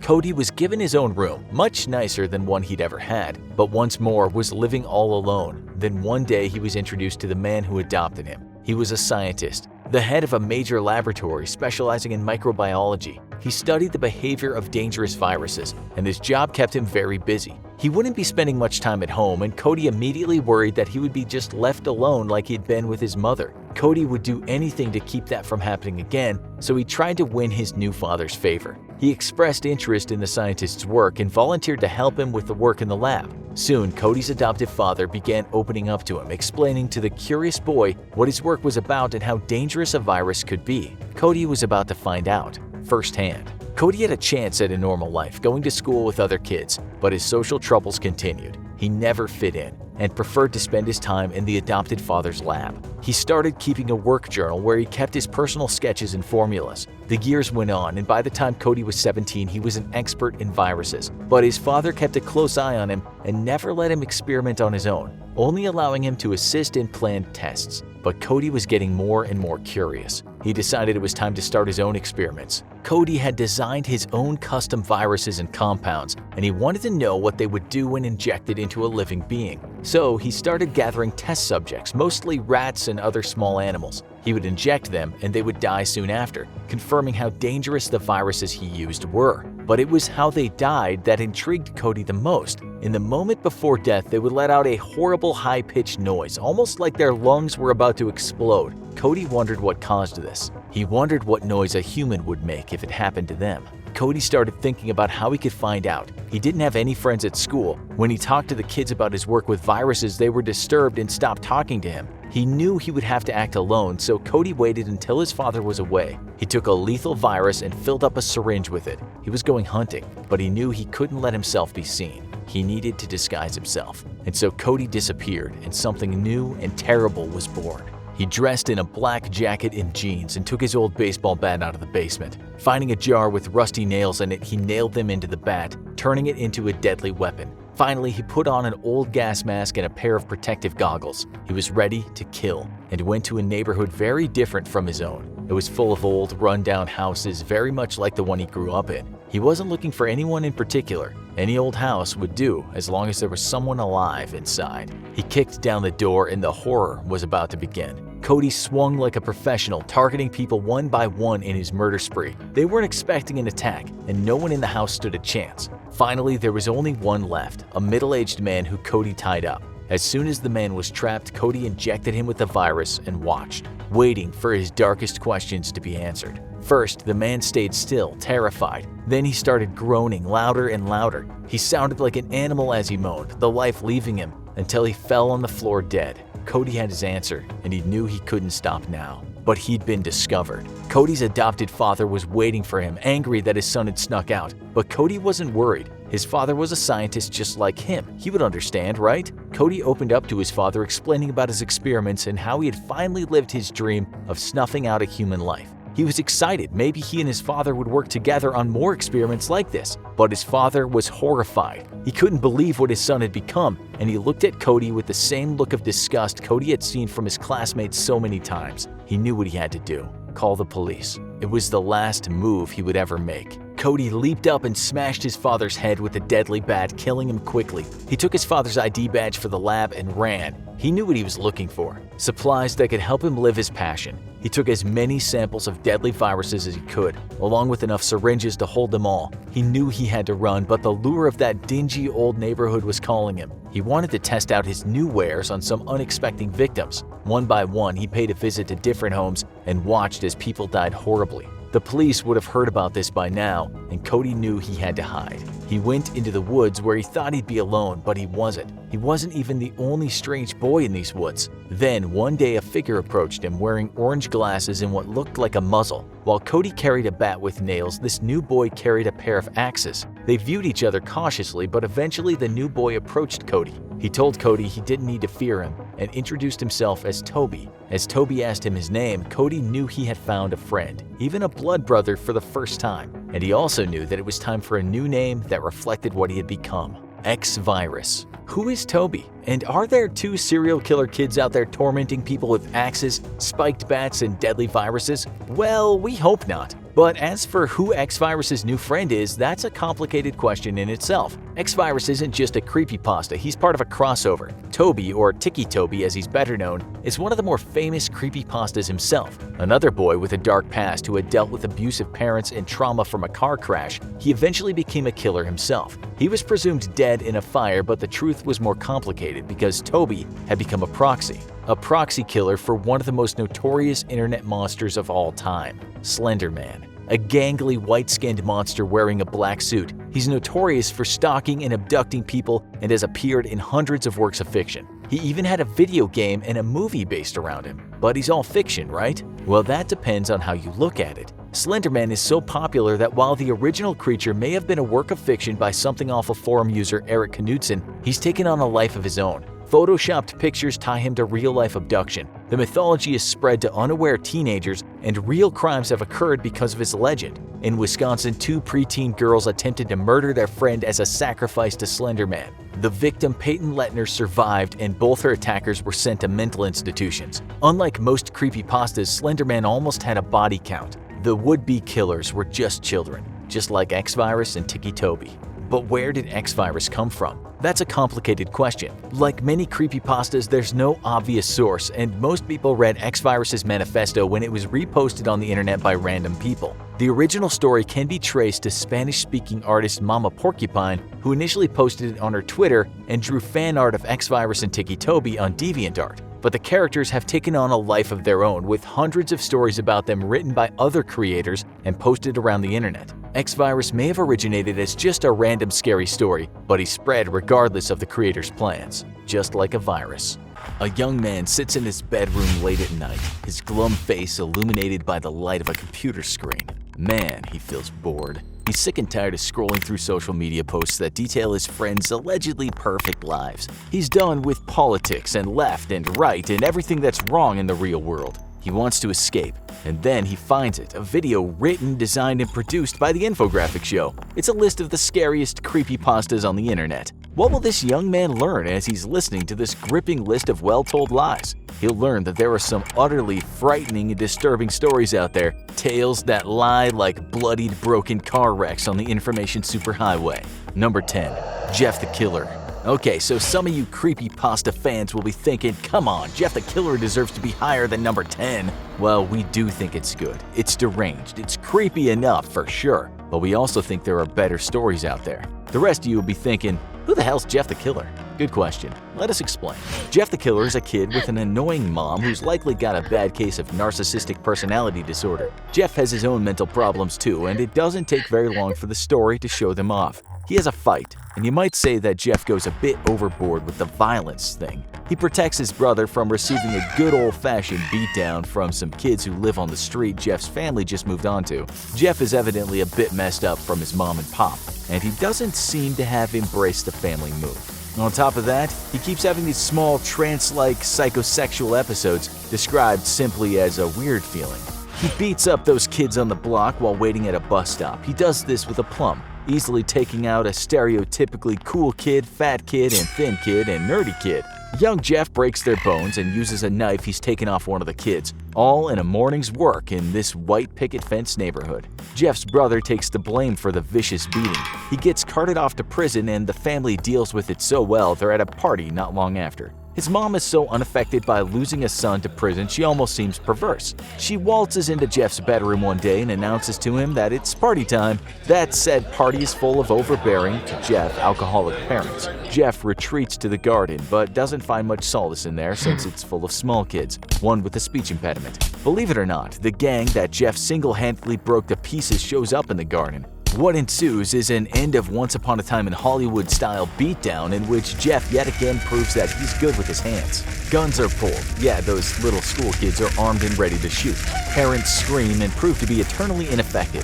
The fight's crescendo involves implausibly flammable vodka and Jeff's face going missing.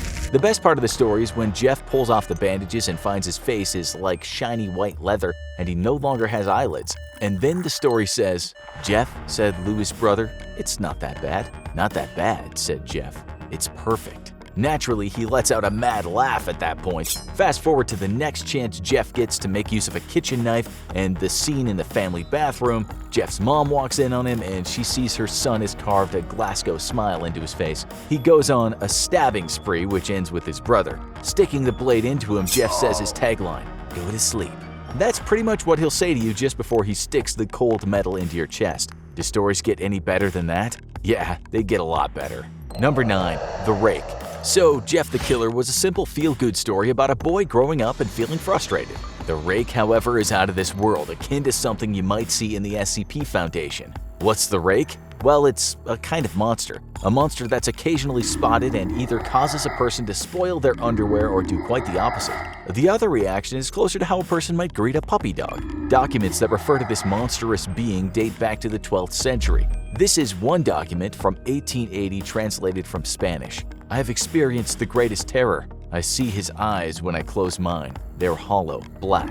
They saw me and pierced me. His wet hand. I will not sleep. His voice. Unintelligible text." This is from 1691. "He came to me in my sleep. From the foot of my bed I felt a sensation. He took everything. We must return to England. We shall not return here again at the request of the Rake." Who is the Rake? Some kind of succubus, incubus, an SCP? That's for you to find out. The Rake is well written and interesting. It also led to numerous theories regarding what it is. Number 8. Honora Petrova. This one might not be the most horrific of stories, but the concept is great. Hats off to the writer that came up with it. Basically, a young person is bored at home and decides to Google herself. You can only imagine how surprised she is to find a Wikipedia page dedicated to her. She's not famous, by the way, so that's why it's weird. That page contained all her personal information, her age, where she grew up, etc. It also talked about her love of ice skating. At first she was like, "Dad, did you do that to impress me?" And he said no. She should have known that it's not all that easy to create a new Wikipedia page. Anyhow, she then creates her own account and tries to edit the page, but then finds that the page is blank except these words. Honora Petrova is a selfish little bitch who is going to get what she deserves. Excuse the language, don't shoot the messenger. She ends up losing a lot of friends for this and other things. And then after a series of snubs in school, she finds the page has changed to this. Honora Petrova is a pathetic little orphan. 2 years pass and she doesn't get any more popular. She's so unpopular, in fact, that she moves to Switzerland. Still, you can't hide from the internet. She looked at her wiki page there and it said Honora Petrova died friendless and alone. It also stated her death date for the first time. We know all this because she wrote it in an email sent to one of her remaining friends. The last thing she says is that she's locked in a room in unfriendly Switzerland waiting for her death date to pass. You could call this an internet parable about cyberbullying and how being hyperconnected isn't always a great thing.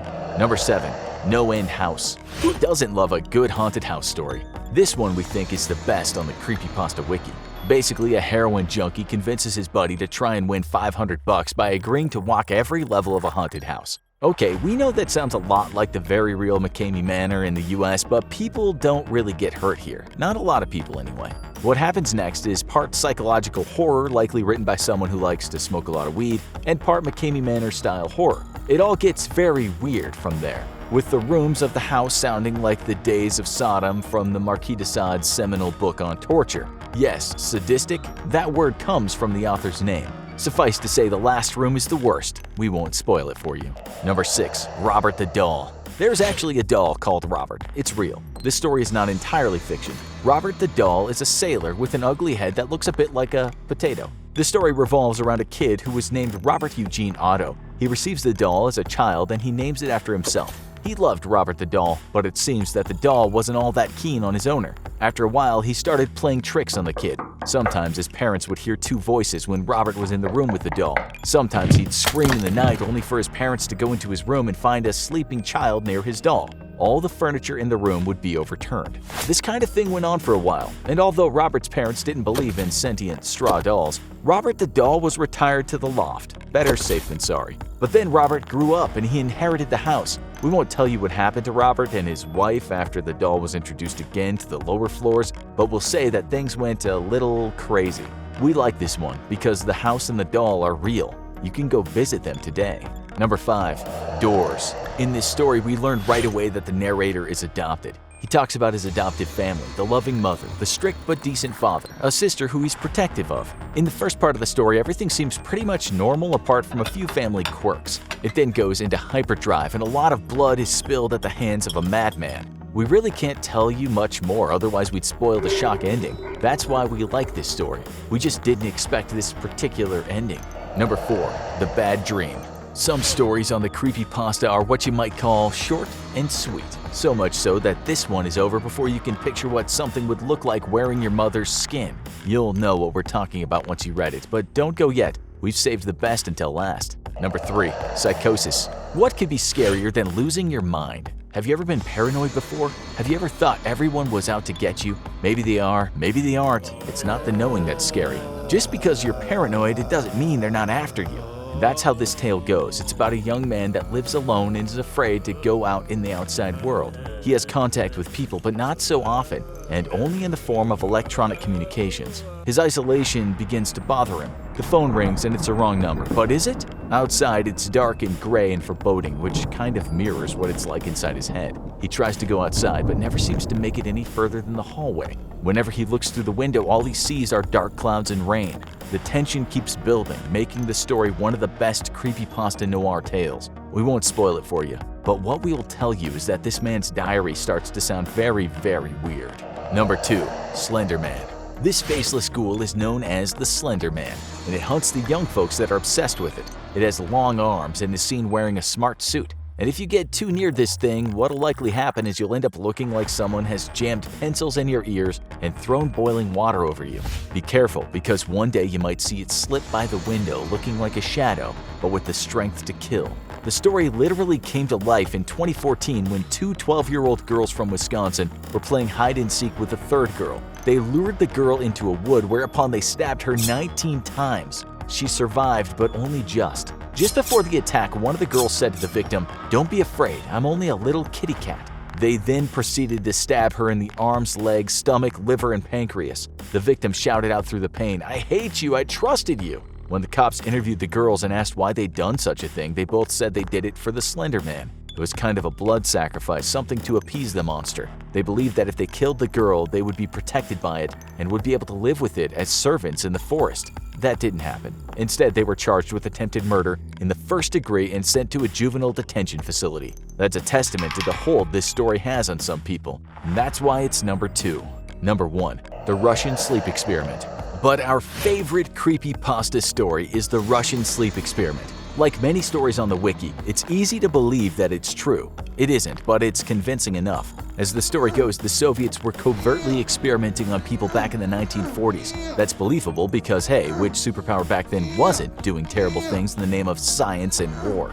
This experiment was simple enough. Soldiers in the field needed to stay awake for longer periods of time. So the Soviets were testing a kind of stimulation gas that was sprayed into a containment chamber. The test subjects were prisoners who were falsely promised that they'd be let go if they completed the 30-day experiment. What happens next is nothing short of horrendous. In short, screaming leads to self-harm. Self-harm leads to test subjects tearing out their own organs. That leads to test subjects engorging themselves on said organs. It's pretty disgusting and brilliant, and it gets crazier. In an undisclosed location, a woman is being tortured. The methods of her abuse are too horrific to be described, and her torturers are death row prison inmates, the absolute worst of the worst. This woman's torture is constant, and procedures are put into place to make sure she never becomes accustomed to the pain. If ever her torturers express sympathy toward their victim, their superiors will have them removed and replaced. If they try to rescue her or put her out of her misery, they themselves will be shot without hesitation. The woman being tortured is known only as SCP-231-7, and worst of all, she's pregnant. The cause of her eternal torture? The SCP Foundation. And you'll be shocked to learn that when all is said and done, these are the good guys, because if they ever stop their brutal treatment of SCP-231-7, a treatment codenamed Procedure 110 Montauk, she'll give birth to a creature that will destroy the world as we know it. This is just one of the many examples of the objects and entities under the watchful eyes of the SCP Foundation, a mysterious group that strives to achieve greater good by any means necessary, and we do mean any. What you're about to hear is above classified, and be warned, what is heard can never be unheard, unless of course the Foundation gets its hands on you. So what is the SCP Foundation? In the most basic sense, the group's mission statement is right there in the SCP acronym. Secure, contain, protect. It's the task of the Foundation to, in their own words, contain anomalous objects, entities, and phenomena. Things that don't make sense, things that don't belong, things that simply don't fit in with our perception of reality, and some things that pose an existential threat to all human life. They refer to these contained anomalies as SCPs, each of which is accompanied by a number. This is a broad umbrella, as an SCP can range from benign or even actively helpful to downright apocalyptic if ever released. Much like the infamous Men in Black often reported by witnesses in connection with alien sightings, the Foundation works in secret to maintain a sense of normalcy at all costs, knowing the chaos it would cause if any of the anomalies they're harboring ever become public. Take, for example, SCP-500. To the untrained eye, the object is just an unassuming prescription pill bottle, the kind you'd see in medicine cabinets the world over. But the pills in this humble bottle are unlike any earthly medicine. They can cure quite literally anything, from cancer to a cold, within 2 hours. But at the time of this writing, there are only 47 pills left. The power to cure all disease, a privilege denied to even the richest and most powerful in society. A veritable holy grail. Can you imagine the violence and horror that would break out in trying to obtain them if their existence ever became public? The SCP Foundation works in secret because the collective mind of society just couldn't handle the knowledge of what they're dealing with. They work with the approval of all world governments, effectively placing them above international law. Essentially, there is no human authority above the Foundation, because without the Foundation's work, there would be no humans left to govern. To understand the basic operations of this above top-secret organization, we need to delve a little further into that secure, contain, protect slogan. Secure refers to the Foundation's practice of constant global surveillance and observation in order to detect and intercept anomalous activity before it can interact with civilians or rival groups. Contain involves preventing the effects or influence of the anomaly from spreading by either, in their own words, relocating, concealing, or dismantling such anomalies, or by suppressing or preventing public dissemination of knowledge thereof. The latter can involve practices such as using advanced chemical compounds or technologies to delete and then rewrite the memories of infected civilians, or even committing mass murder if necessary to cover their tracks. The SCP Foundation has in the past wiped out entire towns of innocent civilians to prevent dangerous information about the SCP spreading beyond their control. They can take lives at their own discretion and consider almost any crime to be permissible when the alternative is Armageddon. And finally, protect pertains to all operations meant to protect mankind from the SCPs, up to and including neutralizing and destroying them when possible. Some SCPs, such as the infamous SCP-682, a nigh indestructible genocidal reptilian, have proved to be almost impossible to destroy. Research is ongoing in many cases as the Foundation explores any and all possible methods of reducing the threat of more dangerous SCPs. In order to help them categorize the thousands of strange and horrifying anomalies under their watch, the Foundation has created a system that organizes the SCPs based on the difficulty of containing them. The first of the primary object classes is Safe, pertaining to SCPs that require little, if any, resources to safely and properly contain. Examples include the previously mentioned SCP-500 pill bottle and SCP-999, a benevolent blob of gelatinous orange matter. SCP-999 has a playful, almost dog-like personality. It causes feelings of happiness and euphoria in whoever or whatever it touches. It's even been used by the Foundation as a pacification tool to reduce aggression in other SCPs. The second primary object class is Euclid, which refers to any anomaly that requires more resources to contain completely or where containment isn't always reliable. This is the broadest SCP class, and the majority of sentient, sapient, or autonomous anomalies fall into this category. A Euclid SCP might be something as huge, sprawling, and bizarre as SCP-3008. This SCP appears to be a kind of anomalous pocket dimension hidden inside an Ikea superstore, which is not only significantly larger on the inside by approximately 10 kilometers, but also contains bizarre, faceless entities which can become hostile under the right conditions. A Euclid SCP can also be something as seemingly innocuous as SCP-294, which appears to the untrained eye to be a standard coffee vending machine. However, unlike any other coffee machine, the input system on SCP-294 is a QWERTY keyboard. This SCP can manifest any liquid typed in on the keyboard, from standard drinks like coffee and beer to more esoteric compounds like sulfuric acid and disease-infected human blood. During extensive tests, one subject requested the perfect drink and was given an odorless lavender-colored liquid. After consuming the liquid, the subject went into a state of euphoric shock. The subject later committed suicide, leaving a note which read, "I'm sorry, but at this point everything's just one big letdown." Sadly, subjects dying during tests is not uncommon. The SCP Foundation essentially has limitless resources, including access to countless disposable workers and test subjects. The most common of these are so-called D-class personnel, which are death row inmates conscripted for the purposes of often lethal SCP experimentation or containment. The next primary object class is Keter, described by the Foundation as anomalies that are exceedingly difficult to contain consistently or reliably, with containment procedures often being extensive and complex. This can either be due to being an extremely volatile and dangerous anomaly or just one that seems to defy known laws of physics or reality, and is thus extremely difficult to understand or contain. The SCP Foundation has a vast number of secret facilities across the globe, and while the Keter-class SCPs are not nearly as common as the Euclid class, they consume a great deal more resources to safely contain. One particularly terrifying Keter-class SCP is SCP-354, colloquially known by the Foundation employees as the Blood Pond. This SCP is a large pool of non-biological red liquid discovered in North Canada that appears to be a kind of interdimensional primordial soup. What makes this SCP particularly hard to contain, as well as extremely frightening, is the fact that hostile entities periodically emerge from the pond and must be neutralized before they can escape the containment area. These entities have included a floating black sphere that can fire concentrated beams of deadly radiation, a 15-foot-tall reptilian humanoid that seemed immune to gunfire, and a homicidal metallic humanoid nicknamed the Terminator by Foundation personnel. The most highly classified primary object class of all is Thalmiel, which consists of SCPs used to contain other SCPs. This can range from SCP-7000-J, a book of Latin incantations bound in dinosaur skin that can summon various other entities, all the way to SCP-4006, which is the entire state of Massachusetts. Thalmiel-class SCPs are the most bizarre and esoteric of the anomalies dealt with by the Foundation, but thankfully, they often pose less of an active threat than many of the Euclid or Keter-class SCPs. Finally, as mentioned earlier, sometimes the SCP Foundation deems an anomaly too dangerous to contain and just needs to destroy it entirely. A terrifying example of a neutralized SCP, and a perfect illustration for just how strange and abstract the anomalies dealt with by the Foundation can be, is SCP-4991. This SCP manifested as a series of bizarre posts across a number of websites about an apocalyptic event that seemed to be occurring on a different layer of reality, and seemed to indicate that a kind of deadly parasitic and carnivorous insect was spreading like wildfire across the globe, causing death and destruction in their wake. The SCP Foundation neutralized SCP-4991 by tracking down, containing, and erasing all infected posts across the internet before it could spread too far.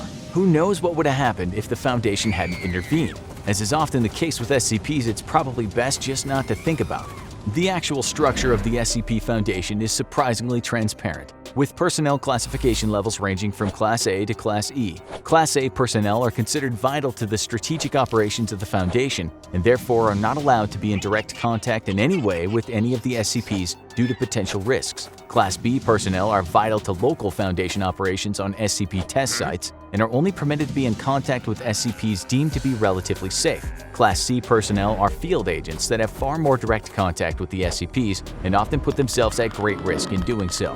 Class D personnel, as previously mentioned, are essentially cannon fodder thrown into the jaws of death to discover more about the more dangerous anomalies on the SCP roster. And finally, Class E personnel are personnel that have been already exposed to the potentially dangerous effects of an unknown anomaly. Class E personnel are placed into quarantine until they're deemed fit to return to work or terminated, depending on the results of their observations. In terms of actual roles in the SCP Foundation, the top of the pyramid are the O5 Council members, Class A personnel who have total clearance and oversee all Foundation operations. Below them are Site Directors, who manage the various physical Foundation facilities across the globe and report back to the O5 Council. On site, researchers and containment specialists work together to better understand and combat the anomalies being housed at their particular facility. They're kept safe by the hard work of veteran security and tactical response officers ready to lay down their lives to prevent more dangerous SCPs from ever escaping and reaching developed areas. In the event that an SCP does breach containment and escape, or a new one is discovered, field operatives are dispatched by the Foundation to get the situation under control.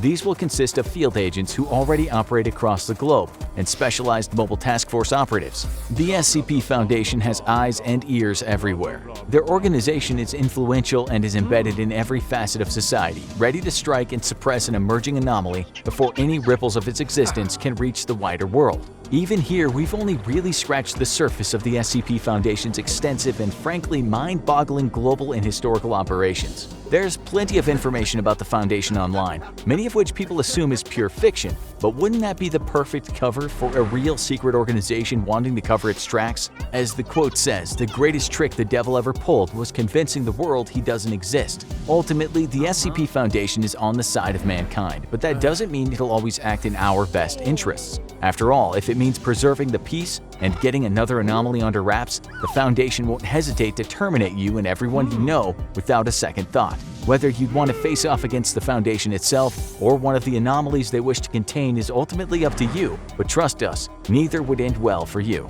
Oh, speaking of which, there's another SCP we forgot to mention that's quite literally unspeakable. SCP-2521 is a creature that's made entirely of strange black tendrils that envelop and smother the creature's prey. No written records of the creature exist outside of pictograms because it immediately attacks and consumes any information produced about it. This includes speech, as the creature will appear and consume anyone who… oh god. Oh no, it's here. It's here, help me! Ah! Lately, you've been finding the allure of affordable Swedish flat-pack furniture just too strong to resist. So you mosey on down to your local Ikea superstore. You'll get yourself some nice, new furniture and stop by the restaurant for some meatballs at lunch. What could possibly go wrong? Except on your way to find the perfect Klepstadt wardrobe, you find you've lost your way. And I mean really lost your way. You have no idea where you are. You might have chalked it up to the confusing store layout or your own terrible sense of direction if it weren't for the 7-foot-tall faceless monsters in Ikea uniforms wandering around.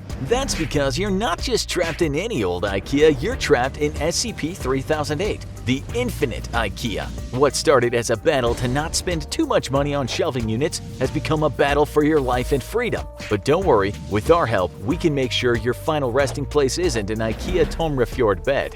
First, some important ground rules. This is going to be a little different to some of our other U vs videos because, simply put, you can't defeat or kill SCP-3008, only escape or survive it. Unlike a number of battles against the frightening creatures and entities of the SCP Foundation, you won't have Foundation knowledge, personnel, resources, or weapons to help you. So no heavily armed SWAT teams or backup Predator drones, but don't let that dishearten you. After all, you'll be in the largest Ikea known to man, so you won't have to look far to find the comforts of home or potential improvised weapons. But let's not get too ahead of ourselves. After all, it doesn't matter how many weapons you have. If you don't understand your enemy first, an AK-47 might as well be a BB gun. SCP-3008 is technically the umbrella term for two different kinds of dangerous anomaly, both of which you'll be facing up against today, SCP-3008-1 and SCP-3008-2. SCP-3008-1 is the specific term for the anomalous section of the story you're currently trapped in. The gateway to this particular area is always situated in a seemingly normal Ikea superstore, and its size is estimated to be anywhere between 10 square kilometers and infinity itself.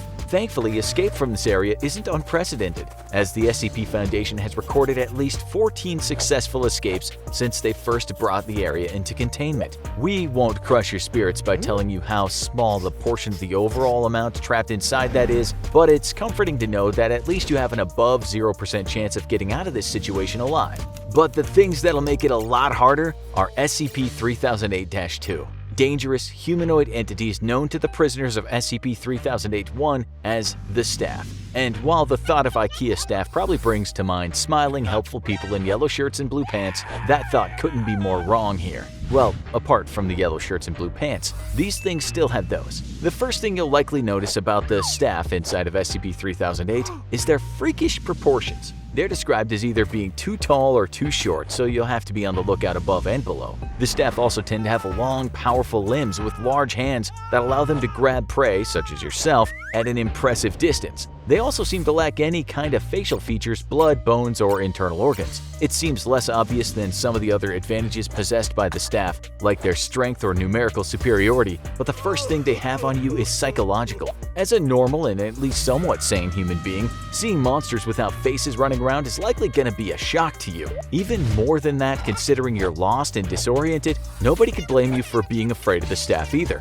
The problem here is that fear tends to either lead to panic or hesitation. And if one or even a few of these things are bearing down on you and you freeze up even for a second, chances are that you're probably a goner. That's why steeling your nerves, keeping your wits about you, and cultivating a strong survival instinct is key to survival while trapped in SCP-3008. And now some good news before you get it into your head that you won't be leaving this Ikea alive anytime soon. While the staff can be frightening and even deadly in the right circumstances, they're not in a constant attack mode. Even though SCP-3008-1 is entirely indoors, the automatic lighting up above simulates periods of day and night. While the staff are incredibly hostile during the nighttime periods, they're shown to be docile and unresponsive during the day. We still wouldn't recommend attempting a sneak attack on them during the day, as they've been known to react violently to attack at all times. But you can at least use the daytime periods to prepare yourself for later combat. Not only can you use this time to get used to seeing them and thus reduce your fear of them during nighttime skirmishes, you can also collect weapons, intel, and supplies while the creatures are docile. Then, when night falls and you're ready to fight, you'll probably be happy to hear that while the creatures do wield impressive physical strength in seemingly unlimited numbers, they only have the endurance of your average human. In other words, anything that can kill you can also kill them, giving you a slightly more even playing field.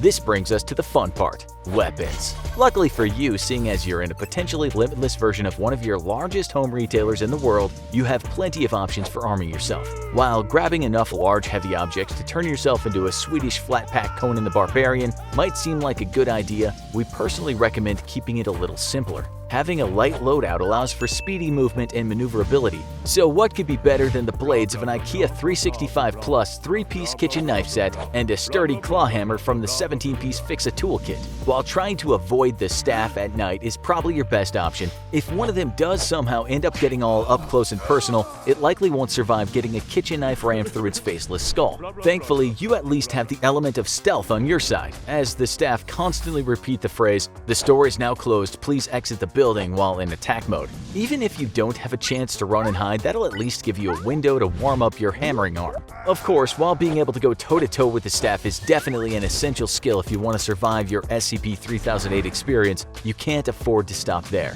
After all, people can spend entire years trapped inside the store, and while you can hope to be out of here a lot sooner than that, it'll probably dawn on you long before that you can't survive by eating knives and hammers. Thankfully, SCP-3008 actually has you covered there, as there appears to be multiple Ikea restaurants and food service areas where supplies are periodically restocked.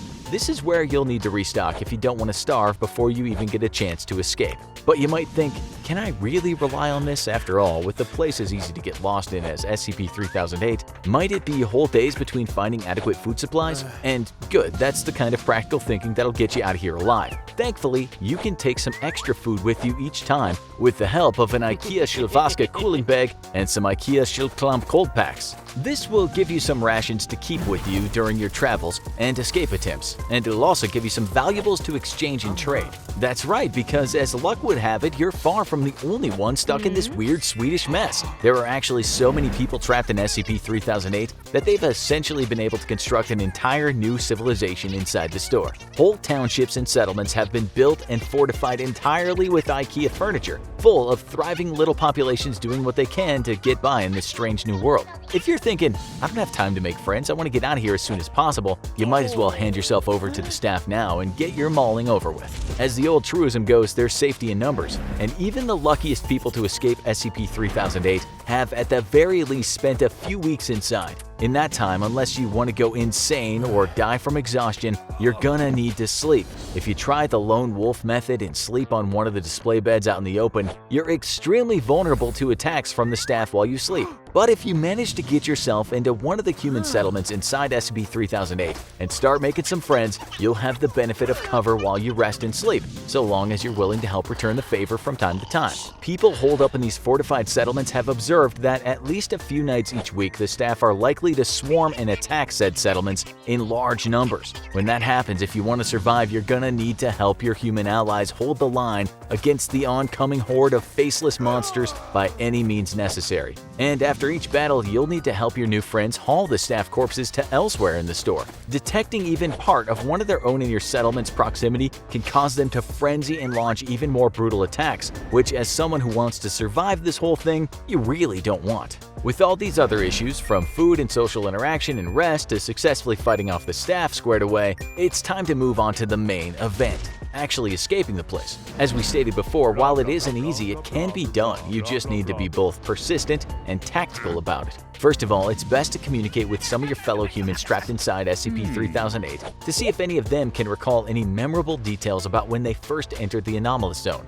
Another key marker in attempting to escape this place is SCP Foundation drones. The Foundation has been using remote-controlled recon drones to explore the interior of SCP-3008, and tracking the movements and directions of these drones might make it a little easier to find a way out of here. Finally, it's time to put boots on the ground and actually find your way to one of the exits. It would be productive to team up with some trusted humans and form an expeditionary party, allowing you to collectively carry more supplies and defend one another if night falls and you're left vulnerable to attacks from the staff. But in a place that could potentially be infinite, and in a store with as confusing layout as an Ikea, how can you be sure you're not just walking around in circles? Simple. All you need to do is get your hands on plenty of Ikea Behandla black glazing paint and some Ikea Fixa paintbrushes. If you paint a black line down each aisle you explore, you suddenly have a route that you can both double back on to a settlement if necessary and ensure you won't be going in circles. Almost like the classic Hansel and Gretel breadcrumb trail, you can perform more expeditions every day, pushing out a little further each time, covering and marking out more ground,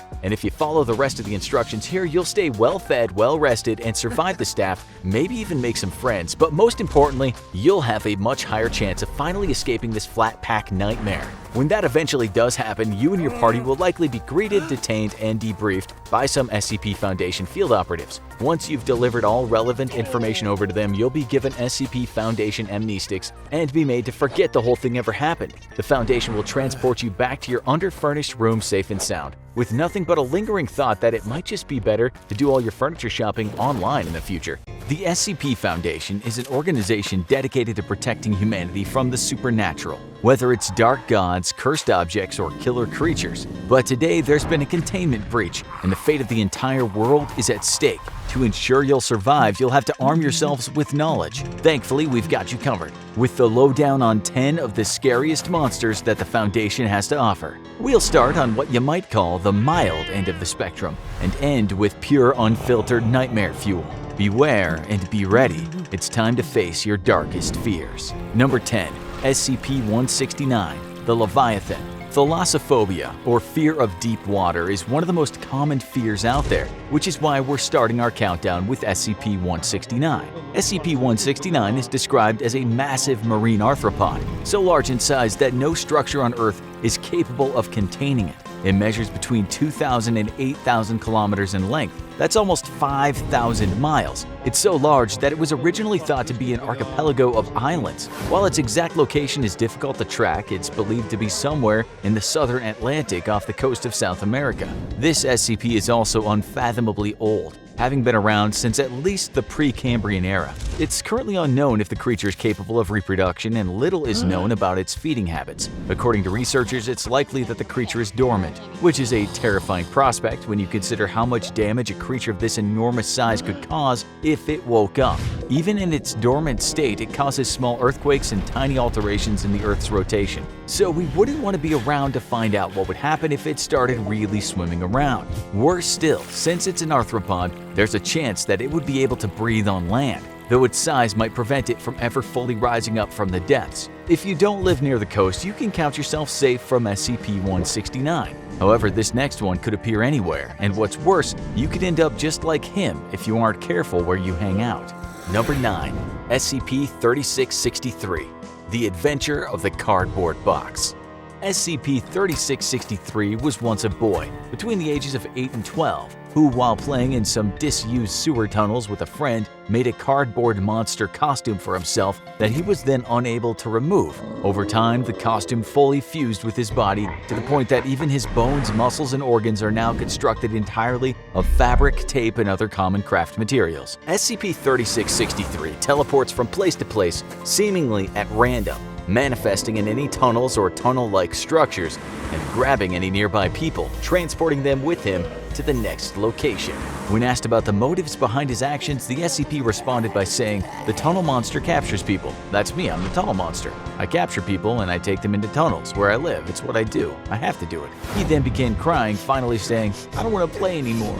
While this SCP doesn't cause any harm to his victims outside of a feeling of intense fear upon physical contact, the real horror comes from the fact that the SCP Foundation has yet to discover what caused the boy to become fused to his homemade costume, or what led to his mental degradation, meaning that this horrible fate could potentially happen again to any unsuspecting child who decides to play in abandoned tunnels. If that isn't existentially terrifying enough for you, just wait, because the worst is yet to come.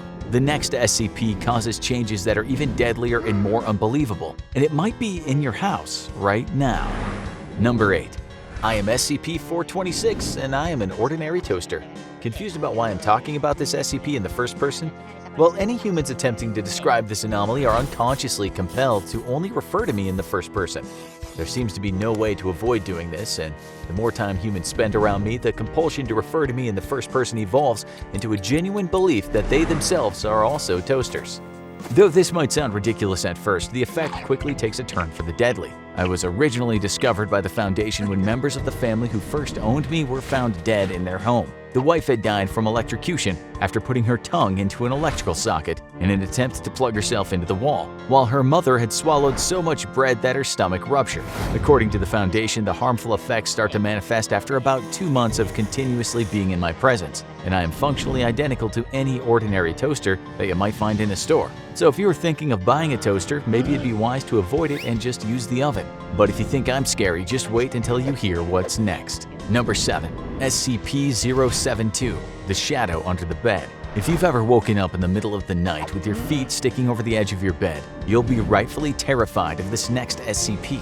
SCP-072 is a shadowy, translucent creature resembling an elongated human hand with sharpened fingertips. It attaches itself like a parasite to the shadows under beds, and multiple instances of 072 can occur in any beds within a 10-meter vicinity of the original. During the day, SCP-072 is inert, but once a human has laid on the bed, this SCP waits until the person is asleep and entering REM sleep. If the person's foot is hanging over the side of the bed, the SCP will begin tapping on the foot until the person awakes. Once awake, they'll be frozen in a state of sleep paralysis, helpless to do anything as the entity uses the tips of its fingers to slowly and meticulously slice off small pieces of flesh from their feet. People who have experienced this say they were fully aware of the pain that SCP-072 was causing them, despite the fact that they were unable to move. When an instance of SCP-072 is found in a building, the bed the entity is attached to must be destroyed as soon as possible, as well as all other beds in the radius of the infection. Instances of SCP-072 can be easily destroyed and detained, but when the SCP is a fixed location like our next SCP, that can be a little trickier and a lot deadlier. Number 6. SCP-354, the Red Pool. According to Foundation records, this next SCP was discovered by survivors of a plane crash somewhere in northern Canada. The SCP has since been closed off and is being constantly monitored by a dedicated team to ensure nobody and nothing gets in or out of the containment area. However, this SCP isn't dangerous in and of itself. It's what comes out of it that you have to worry about. SCP-354 is a pond full of deep red liquid that resembles, but is not, fresh blood. It has no banks, rather the liquid congeals around the edges and gradually becomes more solid until it completely blends with the soil around it. If the pond has a bottom, it's yet to be found. Periodically, hostile monstrous entities will emerge from the pond. Past instances have included a giant bat, a bear-sized animal with spines like an echidna, and a humanoid reptilian creature. And if that isn't bad enough, many people at the research site built to contain the pond believe that it's sentient and has been growing in size in response to the Foundation's containment efforts. As terrifying as the idea of a sentient lake full of monsters might be, all you have to do to avoid that one is stay out of northern Canada. This next SCP could be in the same town as you right now, and you wouldn't know until it was too late. Number 5. SCP-2086, the living bus. Have you ever found yourself on the wrong bus? It can be a pretty stressful situation. But imagine if the bus you got on was not only going the wrong way, but actually luring you into its lair in order to feed you to its children. That's exactly what happens to the victims of SCP-2086, a species of giant insect that in their adult form are indistinguishable from an ordinary city bus. SCP-2086 nests in junkyards, building nests from old scrap metal for their children, who are much smaller and haven't yet developed their bus-like features. While SCP-2086 can fly using huge wings that fold up to form the roof of the bus, their usual mode of locomotion is rolling along city streets, picking up human passengers. Once the adult SCP-2086 has collected enough victims, it'll release a noxious gas into its body cavity, knocking them out, at which point its young will drag the unconscious bodies out and consume them by sucking out their insides through hair-like filaments. If that's not gross enough for you, the drained husks of SCP-2086's victims are then fused to the inside of the creature's body and preserved with naturally occurring chemicals, serving as decoy bus drivers. But even this will still seem like a pleasant commute compared to the victims of our next horrifying monster. Number 4. SCP-049, the Plague Doctor. SCP-049 is a creature that resembles a medieval plague doctor, but instead of healing patients, this creature has been known to cause what could be described as a fate worse than death. SCP-049 is humanoid, and while it looks like someone in a plague doctor costume, tests have concluded that the cloak, hat, and mask are all part of the creature's body. It can communicate in multiple languages and has stated its main goal is to rid the world of pestilence. Nobody is clear on what that means, but the SCP will get extremely agitated and aggressive if it encounters anyone it deems as infected with pestilence.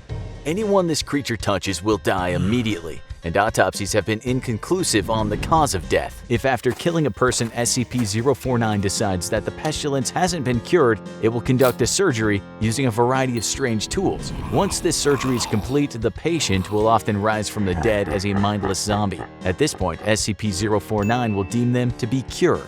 Number 3. SCP-087, the Staircase. Imagine the deepest, darkest basement you can think of. Now imagine it goes on forever. That's essentially the core of what SCP-087 is. This SCP is a staircase located somewhere on a university campus that is so dark and so deep that even a 75-watt bulb can only illuminate a couple of steps at a time. The staircase has no end, extending far below what both the layout of the building and the geography of the area around it should allow. When walking down the staircase, individuals will at some point begin hearing a child's voice, calling up to them from about 200 meters below. No matter how far they descend, however, the child's voice never gets any closer, and no child has ever been seen. What has been seen, however, is a disembodied white face with no pupils, mouth, or nostrils that appears behind people who try to descend the staircase. This face, known as SCP-087-1, is not the source of the child's voices, but in some cases, it's been recorded chasing SCP Foundation D-Class personnel up and down the staircase. We don't know exactly what happens when the face catches you, but we're pretty sure we don't want to know. Almost no one who runs into SCP-087-1 has returned back to the top of the staircase, and those that did were left in terrible states that might even be worse than death. Number 2. SCP-1076, the Only Child. Humans have a natural drive to care for their young, and that compassion is part of what has allowed us to thrive as a species. What makes SCP-1076 so scary is that it seems to be a creature specifically evolved to exploit that very instinct. SCP-1076 is a race of creatures that resemble disheveled, homeless human children between the ages of 3 and 6. Dressed in rags and covered in dirt. These creatures are mute and initially only appear to parents who are walking alone. Once the adult spots the child, they'll be overcome with the desire to protect it and will immediately take it home. Once SCP-1076 has been taken in, the adult as well as any spouse or additional caregiver in the household will become obsessed with them to the point that their own biological children experience severe neglect. Even if child services are called, they will ignore the children as well and focus all their attention on SCP-1076. As time goes on, the adults of the household will begin to neglect their own needs as well, meaning that an SCP SCP-1076 encounter usually ends in the adult who took the creature in dying from exhaustion, dehydration, or starvation. In cases where the adults are separated from SCP-1076, they become extremely violent in an attempt to get back to their baby. To make things even more disturbing, if two SCP-1076s are ever placed in close proximity to each other, they will viciously attack each other on sight, biting, scratching, and beating each other until one or both SCPs are dead. And now, after surviving this carousel of horrors, we have the most terrifying of all. Number 1. SCP-096, the Shy Guy. We'd love to show you a real picture of what SCP-096 looks like, but if we did, we'd essentially be sentencing you to death. Even seeing a part of this SCP's face can spell doom.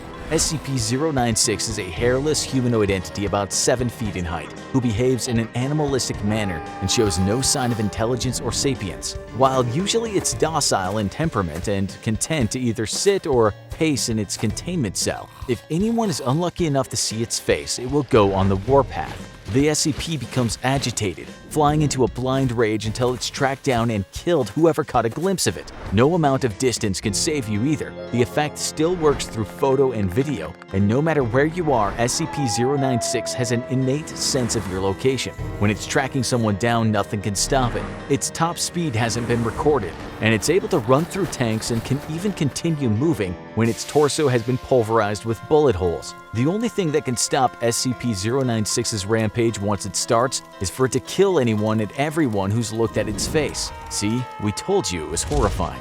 Working at the SCP Foundation has never been an easy job, but through a lot of blood, sweat, and tears, you've been able to work your way up from being a lowly intern to being a fully fledged member of the Foundation's science team. Sometimes the work can be tough. After all, most of the SCPs under your supervision are direct threats to humanity. One SCP you never thought you'd have a problem with was 049, also known as the Plague Doctor. SCP-049 is usually cooperative, even sometimes sharing the findings from his research with the science team.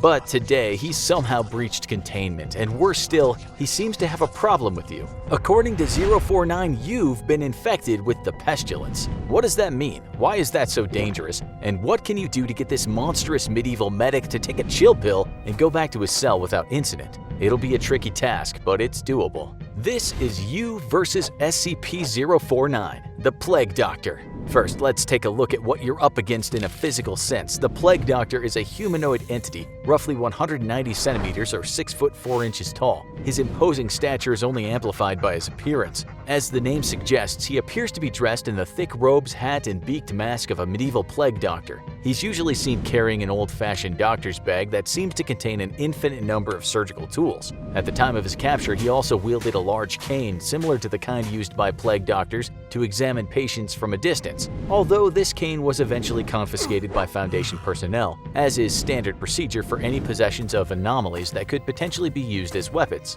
Unlike many SCPs, the Plague Doctor is not only highly intelligent, but capable of being reasoned with, which is a huge point in your favor. SCP-049 speaks in a variety of languages, but his preferences are English and medieval French. When he was first discovered in the town of Montauban, France, he willingly went into Foundation custody. This SCP is generally very cooperative and reasonable, particularly with scientists, as he considers them to be his peers as fellow men of medicine. In containment, he is regularly provided with corpses on which to perform experiments, and after he completes them, he's often eager to discuss these findings with staff. This cordial relationship makes the Plague Doctor a very manageable prisoner, but don't be fooled. His interactions with staff must be closely monitored.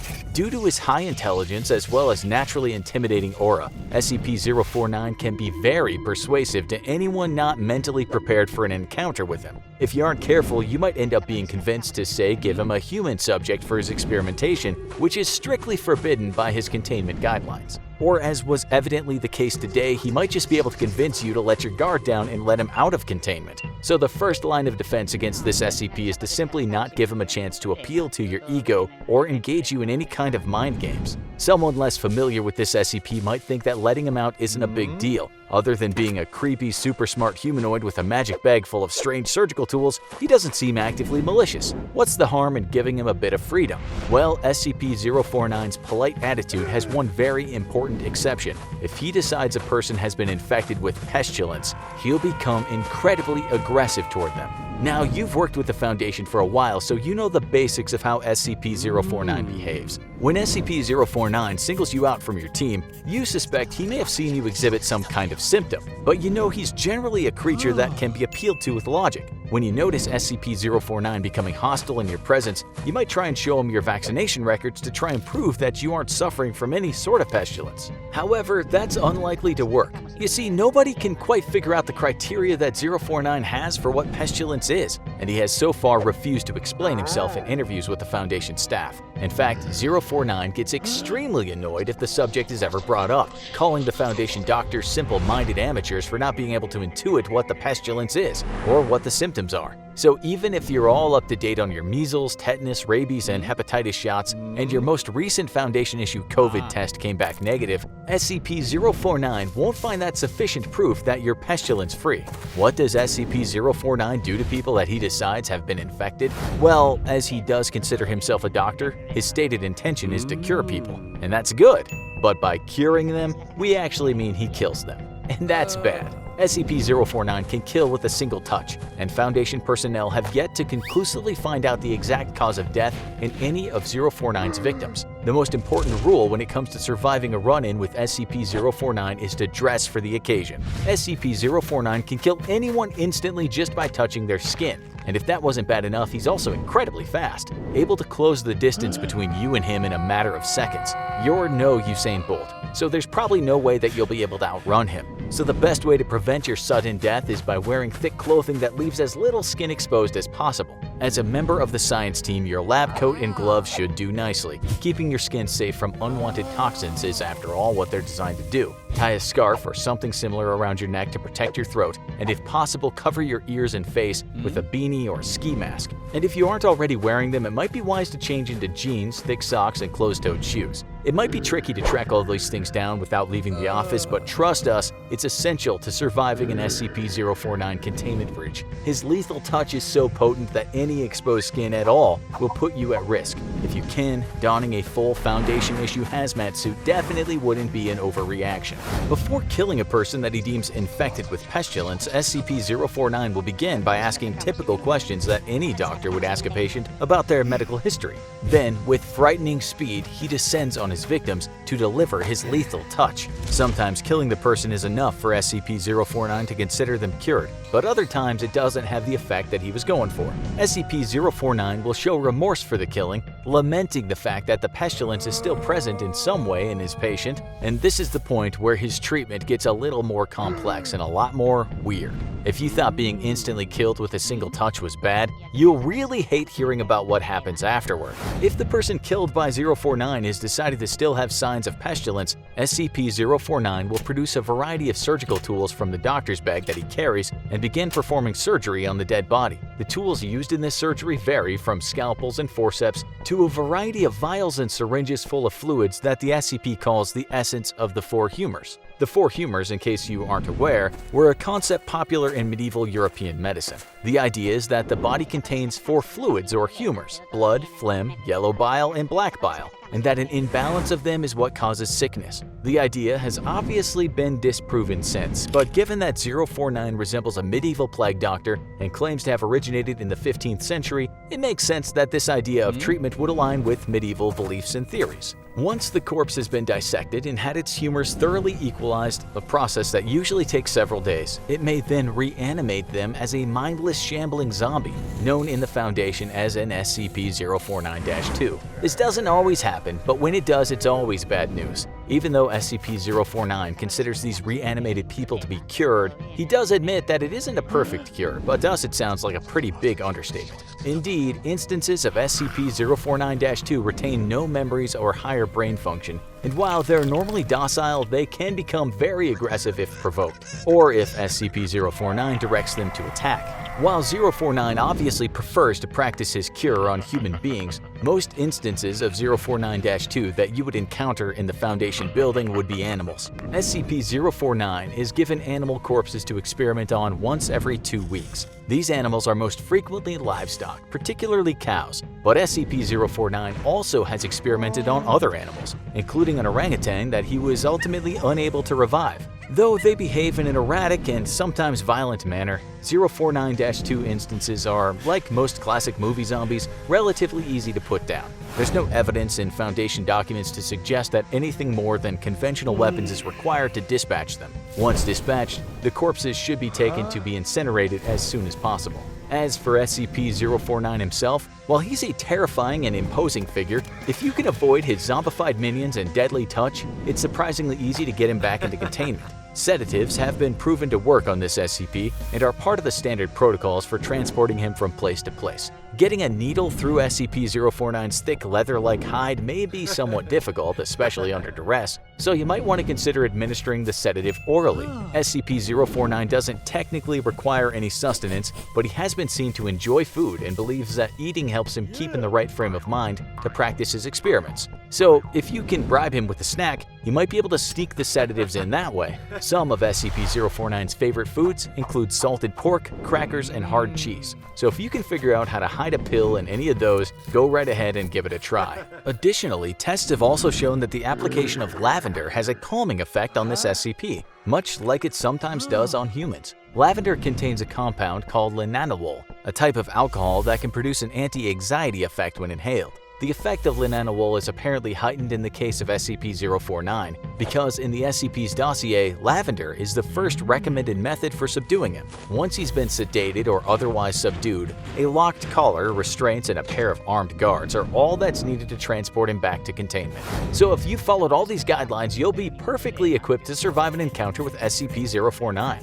The security team is brought in, but as SCP-049 is subdued and led back to his containment cell, he gives you a final cryptic warning. You're denying yourself salvation from the one true sickness that plagues the world of men. If you do not allow me to advance my research, it may be too late to save all those who have been stricken. With those words, the enigmatic and terrifying plague doctor is placed into restraints and escorted back to his cell, the armed guards locking the door behind him. After this encounter, the protocols are changed to discourage any further contact between staff and 049. The day continues as normal, and as soon as you clock off your shift, you decide it might be high time to organize a checkup with your regular doctor, just to be safe.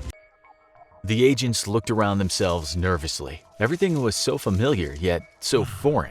The grass was dead, there wasn't a single sound to be heard, and not even a fly buzzing around in the air. All signs of life had disappeared. They dreaded to think about what they'd find when they examined this world further, but they knew they were here for answers. They continued on. As they walked around, it didn't take long to notice the corpses everywhere, lying on the dead yellow grass, sprawled across park benches. Yet none of the bodies were rotting. It was as if they'd just died a few minutes ago. Nervously, they walked into a nearby house.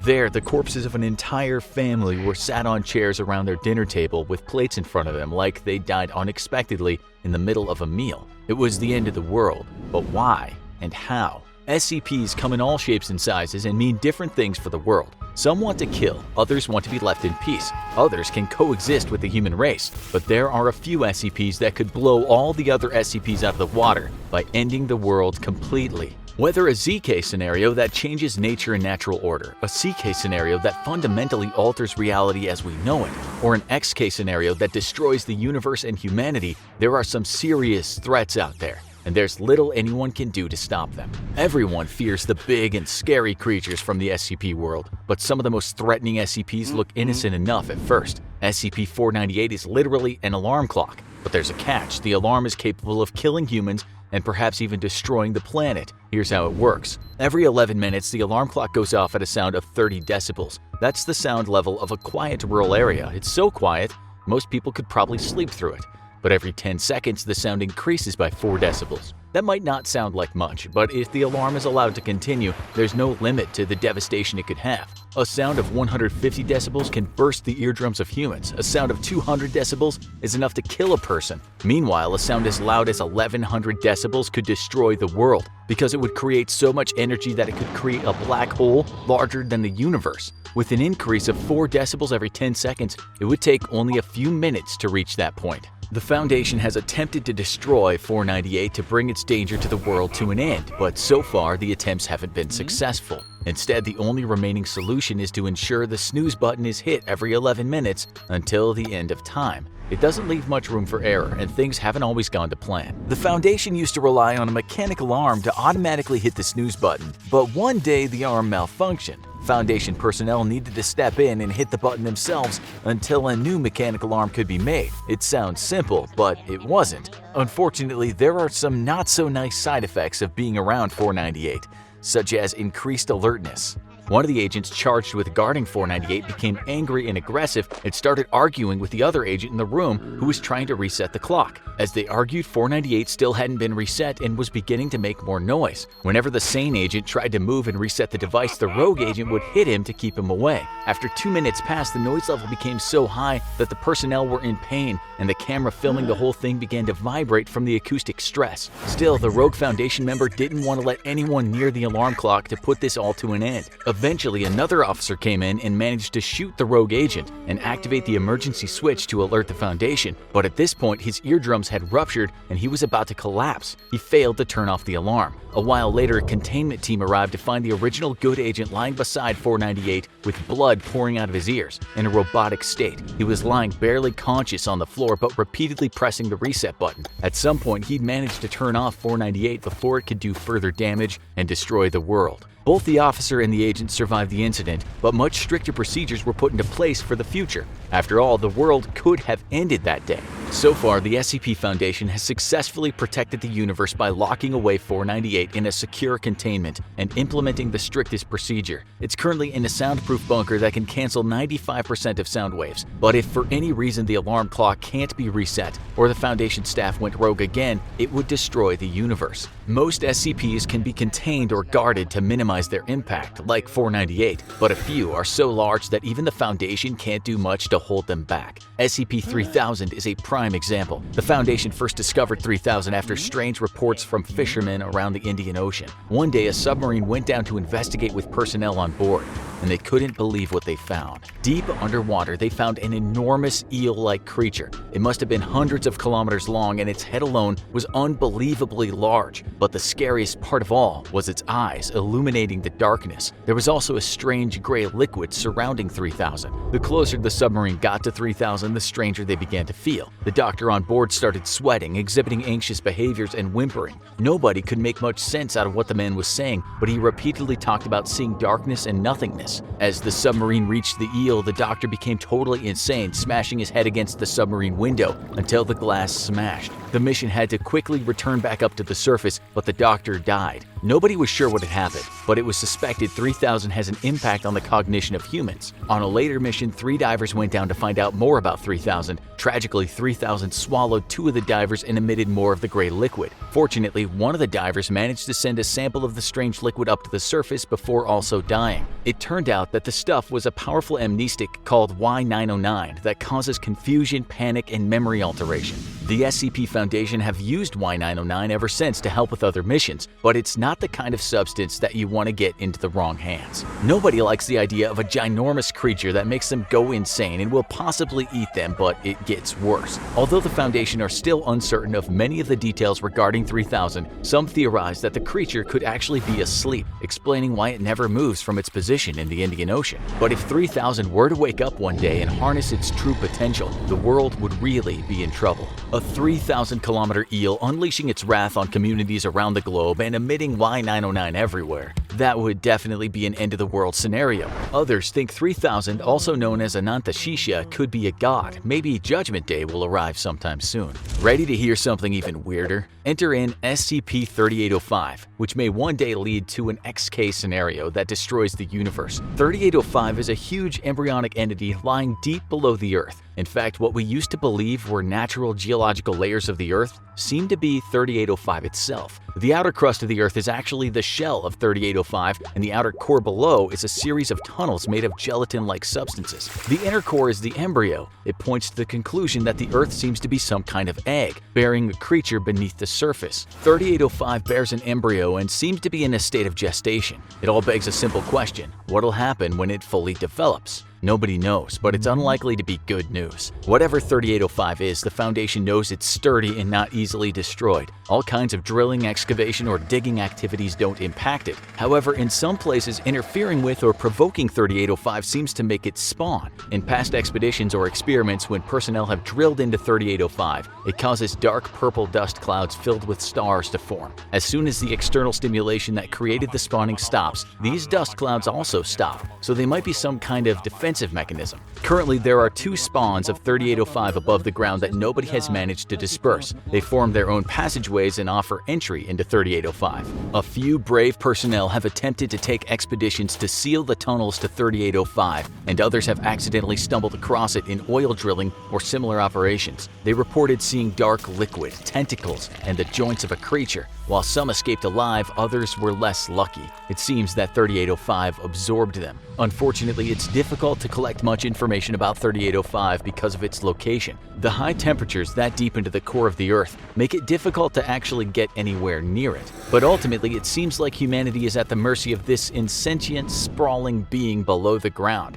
It's just a waiting game until one day 3805 hatches or breaks out of the ground and takes the world for itself. Perhaps it will absorb everything and everyone on the surface. Worryingly, oil drilling operations appear to have awakened the beast already, and the spawn now on the surface of the Earth puts human life in grave danger. Also lying below the ground is SCP-2935, and this SCP is even crazier than 3805 because it's not just threatening to hatch out and destroy the world, it promises to alter time and reality too, causing a CK event. From the outside, 2935 looks just like a regular cave, but instead of leading to some damp, dark grotto, it contains the passageway to an alternate reality. 2935 leads to an exact replica of the world we know, except for one key difference: there's no life there. It's not just human life that's absent, but also animals, plants, and sentient entities like machines and computers. After noticing strange radio signals coming from the cave in Indiana, the SCP Foundation sent a drone down to the cave to investigate. They could never have predicted what they'd find.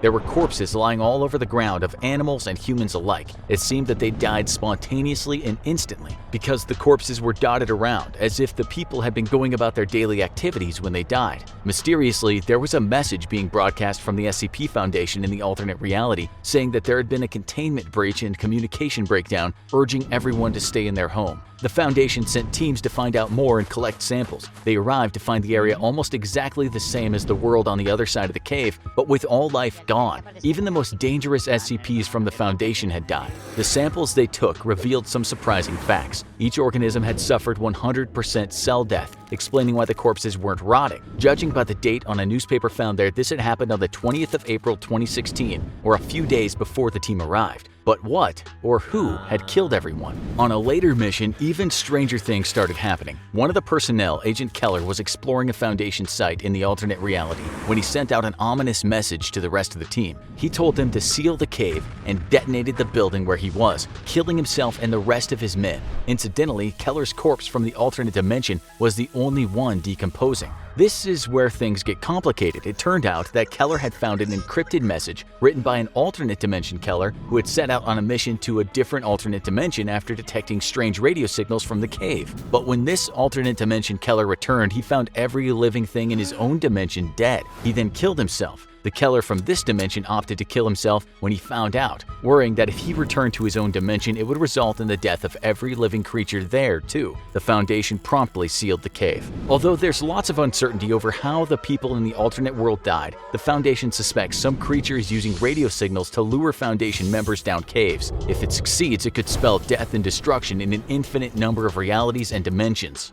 You've finally done it. Your greatest desire, your lifelong dream, has finally come to fruition. You've gotten yourself a job at Paws Inc., the company that owns the iconic Garfield comics. That's right, it's your job to make sure that America's favorite lazy orange cat still reaches his adoring fans every single day. But before you get too excited, being this close to the process behind Garfield's creation puts you squarely in the sights of SCP-3166. Because here's the thing, while Garfield has always been an iconic piece of American pop culture since Jim Davis created him in 1976, his popularity and profitability really aren't what they used to be. And that's exactly when you, as a Garfield-loving intern, are in the most danger. That's because SCP-3166 is a nightmarish pataphysical entity that manifests and stalks people involved in the Garfield media empire whenever the franchise isn't doing so well in the public eye. And that's why you are in terrible danger. Because when SCP-3166 gets its hands on you, you're in for a pretty terrible death. But never fear,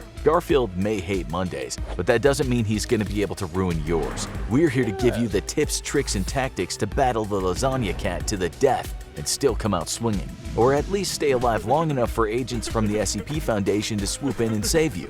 Welcome to You vs. SCP-3166. You know the drill around here, folks. You can't fight what you can't understand. While this huge orange monster might be reminiscent of your favorite lethargic feline, if you underestimate it, you're liable to be found pounded to a pulp or choking on a mouthful of cold pasta. At face value, the creature seems to be an extremely low-effort, 7-foot-tall Garfield cosplayer with a ragged orange suit that's made from actual cat fur. However, this isn't so much a suit as it is the creature's actual skin, and on the inside it's lasagna all the way down.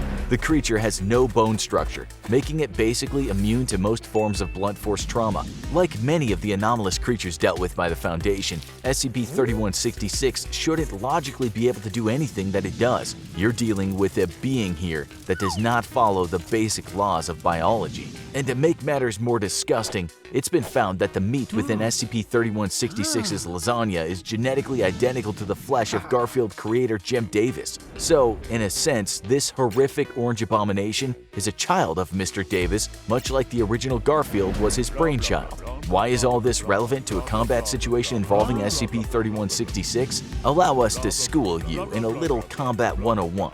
A real fight is never a purely logical affair, and oftentimes in the heat of the moment, good situational awareness and psychological preparation will win out over a solid battle plan. When you see this towering Garfield-esque nightmare shambling toward you in the dark, your first reaction is going to be fear. You've never seen anything like this. You might even freeze while you're trying to process it all and lose valuable seconds that could be spent running away. And that, right there, is SCP-3166's first advantage against you. Its frightening and disgusting appearance is likely to instill a sense of psychological terror, which is something you can't use back against a mindless monster. Being aware of what you're dealing with in a situation like this can make all the difference between life and death. However, elements of this can also work in your favor. Another rule of combat is that every advantage comes with its own disadvantage and vice versa. Do you know what you get when you fuse rotting pasta with real damp cat fur? One real nasty stink. While you could make the argument that going on the stank offensive would improve its fighting chances by distracting you, it also serves as an advanced warning system for when SCP-3166 is approaching. When you suddenly get a whiff of the most noxious wet cat and meat stench that you've smelled in your life, you know it's time to enter fight or flight mode. But you might not always be that lucky. One of the most dangerous aspects of SCP-3166 is its ability to manifest near its targets from thin air, and then demanifest when its deadly work is done. That means it can appear right behind you at any time, ready to strike. So you'll need to maintain constant vigilance if you want to survive a potential encounter and prevent it from getting its big, meaty paws on you. You're probably wondering, what would a close encounter with SCP-3166 actually look like? Compared to some of the more complex and metaphysical attacks of its fellow SCPs, there's a kind of brutal but effective simplicity to SCP-3166's attacks. Its main form of offense is grabbing a nearby heavy object and bludgeoning you to death with it, all while making meowing, purring, and screeching noises like an extremely agitated cat. Obviously, nobody wants to have their head bashed in with a commemorative Garfield snow globe, but the most upsetting way this creature dispatches its victims is by disemboweling itself and forcing fistfuls of lasagna down your helpless throat until you choke to death or die from overfeeding.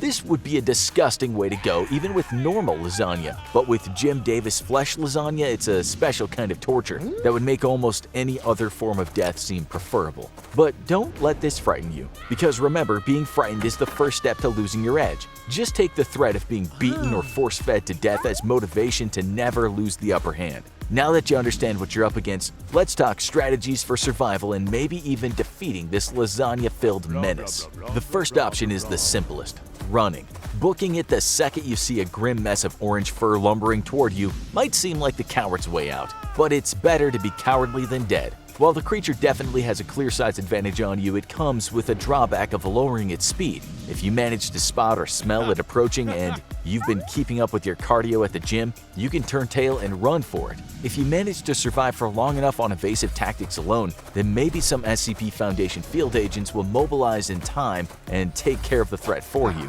You'll probably even get some sweet amnestics out of the deal, so the lingering trauma of your SCP-3166 incident won't hang over you until your dying days. However, running isn't always a luxury you can afford. What if SCP-3166 manifested in your home in the middle of the night, leaving you with nowhere to run? At that point, taking the fight to him is the only option, unless you want to die a horrific and carby death. But how do you fight a giant homicidal Garfield creature? We know that you can't use blunt force trauma because the lasagna cat has no bones to break.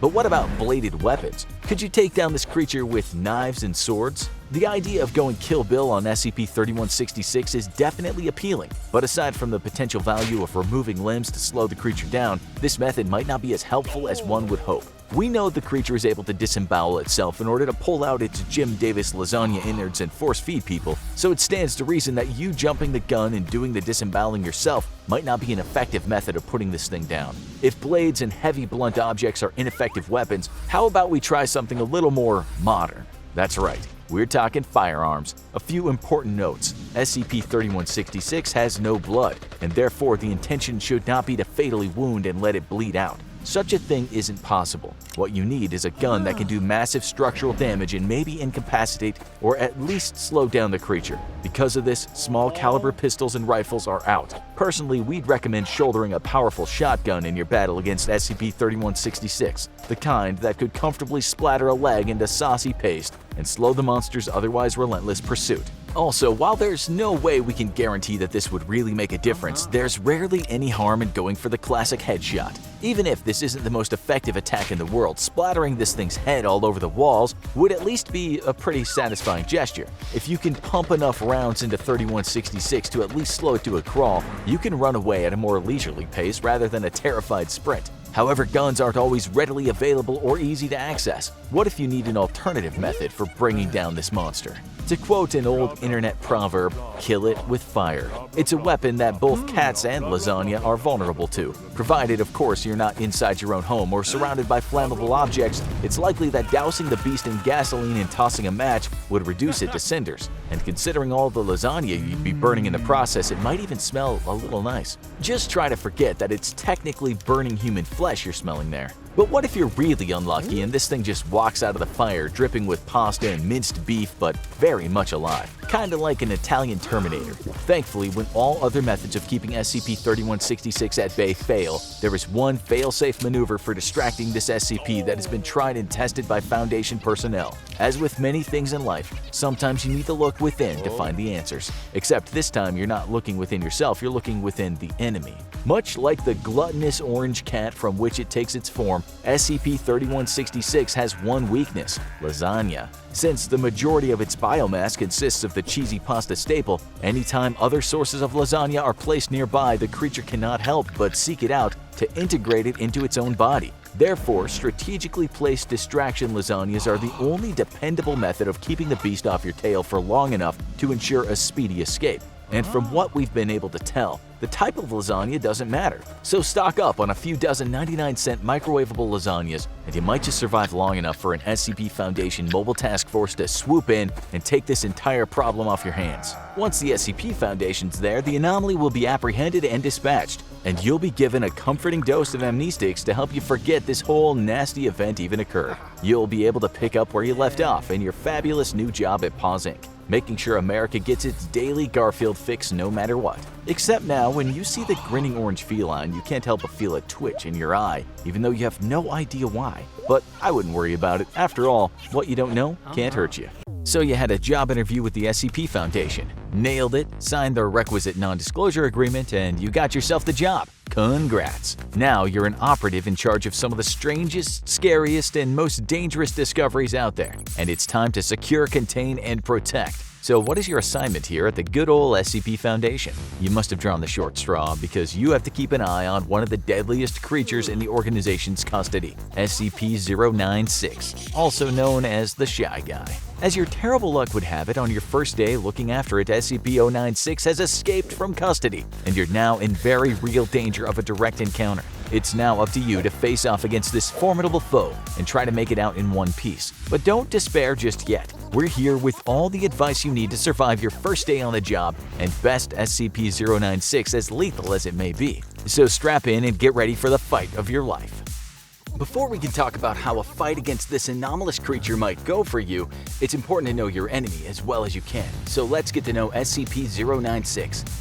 It may be nicknamed the Shy Guy, but trust us when we say it is nowhere near as demure as that sounds. In fact, 096 may be one of the most frightening finds in the history of the organization, and it's not to be underestimated. An emaciated-looking humanoid creature, Shy Guy stands about 2.38 meters tall. It is pale and hairless, with unnaturally long arms that span a length of 1.5 meters each, perfect for strangling, beating, and dismembering foes from a distance. If that wasn't terrifying enough, its jaw can open 4 times wider than the average human. You read that correctly. This thing can open its jaw 4 times wider than a human jaw. Its eyes have no pigmentation, and it may or may not be able to see. Whether it has a sense of sight or not, SCP-096 can tell when it's being observed. Normally, when left alone, it spends its time pacing and largely keeping to itself. However, once its face has been seen, whether in person, via a video feed, or in a photograph, SCP-096 stops being quite so docile. This is where the dangerous part comes in. Once its face has been spotted, SCP-096 flies into hysterics, screaming, babbling, and covering its face in apparent despair. Don't feel too guilty for upsetting it, however, because that's time you should be using to run. The next thing the creature will do, once it's got its weeping out of its system, is begin heading right for you. SCP-096 runs at a documented speed of at least 35 kilometers per hour, so good luck trying to outrun it once it sets its sights on you. Once it reaches you, it will kill you. Details of the method of killing have been redacted from official SCP reports, but whatever it does, it leaves no trace of its victim behind. So you're very possibly going to get really familiar with that freakishly large mouth. When SCP-096 was initially captured, it was found outdoors in extreme cold without a scrap of clothing on it. The creature was just calmly sitting there without giving off so much as a shiver in response to the temperature. Multiple members of the team assigned to retrieve it happened to see its face, and that's when the mission took a turn for the worse. The entity began to scream and cry, sounding more like a person than an animal, to a reportedly uncanny degree. The team fired on the entity, but the bullets didn't do so much as phase it. It picked up one member of the team and ripped off his leg. The team fired an anti-tank round at the entity, and again, it didn't so much as slow it down or take any noticeable structural damage. The entity only calmed when everyone who had seen its face was destroyed, after which it sat back down. A soldier who had not yet seen the creature's face placed a bag over its head, seemingly preventing any future deadly outbursts. So now let's get back to your predicament. You're working at the SCP Foundation, going about your merry business when suddenly you find yourself about to be face to face with an escaped SCP-096. Face being the operative word. The first tip for surviving an encounter with SCP-096 is to avoid looking at its face. Of course, but when that option is out the window, what can you do to escape with your life? Is it possible to defeat the creature that wasn't even slowed down by an anti-tank weapon and a team of armed operatives? Maybe. It may be tempting to try and take a flamethrower to the gangling creep or just turn tail and run away from it, but as we know by now, neither of these solutions are likely to be viable. However, there is hope, and maybe your first day at the new job does not have to be your last. There are a few possible solutions that would allow you to come out victorious in a conflict with SCP-096, and they have less to do with pure firepower and more to do with utilizing the most powerful weapon in the human arsenal, your mind. Option 1. Cover the entity's face. As previously mentioned, the entity's aggressive behavior was curtailed when a bag was placed over its head during its capture. Covering SCP-096's face seems to render it passive, even helpless. However, this is a risky option, as it would require you to get close enough to the entity to put a covering over its face, and it's likely that getting that close would result in you accidentally seeing said face. Once that happens, it may be too late to get the bag over its head before the entity flies into a rage and tears you limb from limb like a helpless crustacean at your local crab shack. You could always try to close your eyes and approach the entity with the bag in the world's most dangerous game of pin the tail on a donkey, but we don't recommend it. Option 2 is high risk, but with a potentially high reward. While SCP-096 does not respond to assaults with deadly weapons, there is one thing that it is afraid of, and that has done significant damage to it in the past. This is yet another highly dangerous entity, SCP-682, one of the most powerful, deadly, and aggressive anomalies the Foundation has ever been able to contain. This entity is not to be trifled with, but if you can get it into the room with SCP-096 and get yourself as far away from the both of them as possible, it may just solve your problem. The two creatures were previously introduced to each other in an attempt to terminate SCP-096, and while 096 survived the encounter, it emerged from the attempt severely wounded and upset. Future exposure to SCP-682 caused SCP-096 to erupt into hysterics, screaming and clawing at its own face. If you need to get SCP-096's attention away from you and perhaps succeed in terminating it, it is definitely worth a shot. So what is SCP-682? Simply put, it's a highly dangerous and difficult to destroy reptilian creature. It exhibits a high level of intelligence. Unlike SCP-096, which does not appear to be especially intelligent or aware of its surroundings beyond its fits of rage that follow its face being seen. This entity hates all life forms and is incredibly strong, fast, and exhibits lightning-quick reflexes. Its size fluctuates dramatically and quickly depending on what it's ingested. It's capable of speech and has given several interviews where it admits its hatred for life and its willingness to kill. It is regarded as extremely dangerous and it's seemingly impossible to permanently kill. We say permanently because the creature has been temporarily killed in the past, but it was able to resurrect itself afterwards. It recovered from bullets, acid, fire, and attacks from other SCPs. It has successfully escaped 6 times and attempted escape unsuccessfully 17 additional times. So is it worth it to attempt to employ SCP-682 as a weapon against 096? That is debatable, but the answer is likely no. At the very least, it's a dangerous last resort that would possibly cost you your life even if it is able to terminate 096. For starters, SCP-682 would have to be released from its containment, a room full of acid that consistently erodes away its skin so that it can attack 096 in the first place. As previously mentioned, 682 is highly intelligent and is unlikely to be able to be tricked or manipulated into acting on your behalf unknowingly. If it goes after SCP-096 and attacks the humanoid monstrosity, it will do so only because it wants to. Because this creature hates all living things and you just happen to be living, it's just as likely that it'll attack and kill you before it goes after SCP-096. However, if by some miracle you were able to get SCP-682 and the Shy Guy into the same room without getting killed in the process, then you may have just freed yourself from this dangerous trap. Once 682 sees 96, it'll attempt to kill it, as it has in previous encounters. Meanwhile, 96 will be thrown into a state of distress at the sight of 682, distracting the Shy Guy from your presence and allowing you to escape and find a superior who can amend the situation and return both creatures to their containment. This would require a great deal of planning, however, and no small amount of good luck. Since you found yourself in this situation in the first place, luck does not appear to be on your side. This brings us to our third and final option, and it's the one that's most likely to prove effective against SCP-096, allowing you to terminate the creature and emerge victorious. As you already know, the Shy Guy cannot bear for anyone to see its face, and will viciously attack anyone that does so. Much like in the myth of Perseus and Medusa, it all comes down to reflections. In the story of Medusa, the hero Perseus was able to avoid being turned into stone by looking at Medusa's reflection in his shield, rather than looking at her directly. Since SCP-096 attacks anyone who sees its face, not just directly but via indirect methods like video and photographs, it's unlikely that looking at its reflection would save you. However, we aren't just trying to save you, we're trying to defeat SCP-096. The solution is as simple as it is effective. Take a reflective surface, ideally a mirror or a piece of reflective metal if you can find one in the facility, and approach SCP-096 with it.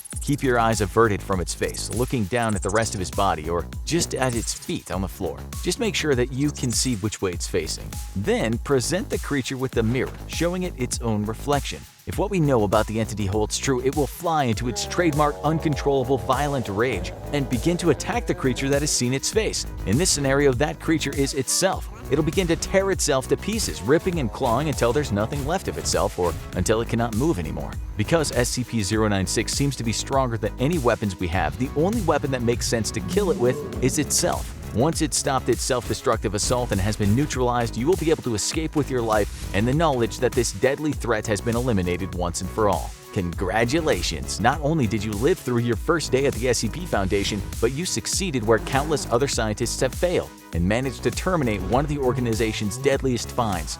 Okay, it won't be that easy. If showing the thing its reflection was the simplest way to totally kill it, the Foundation would have done it already.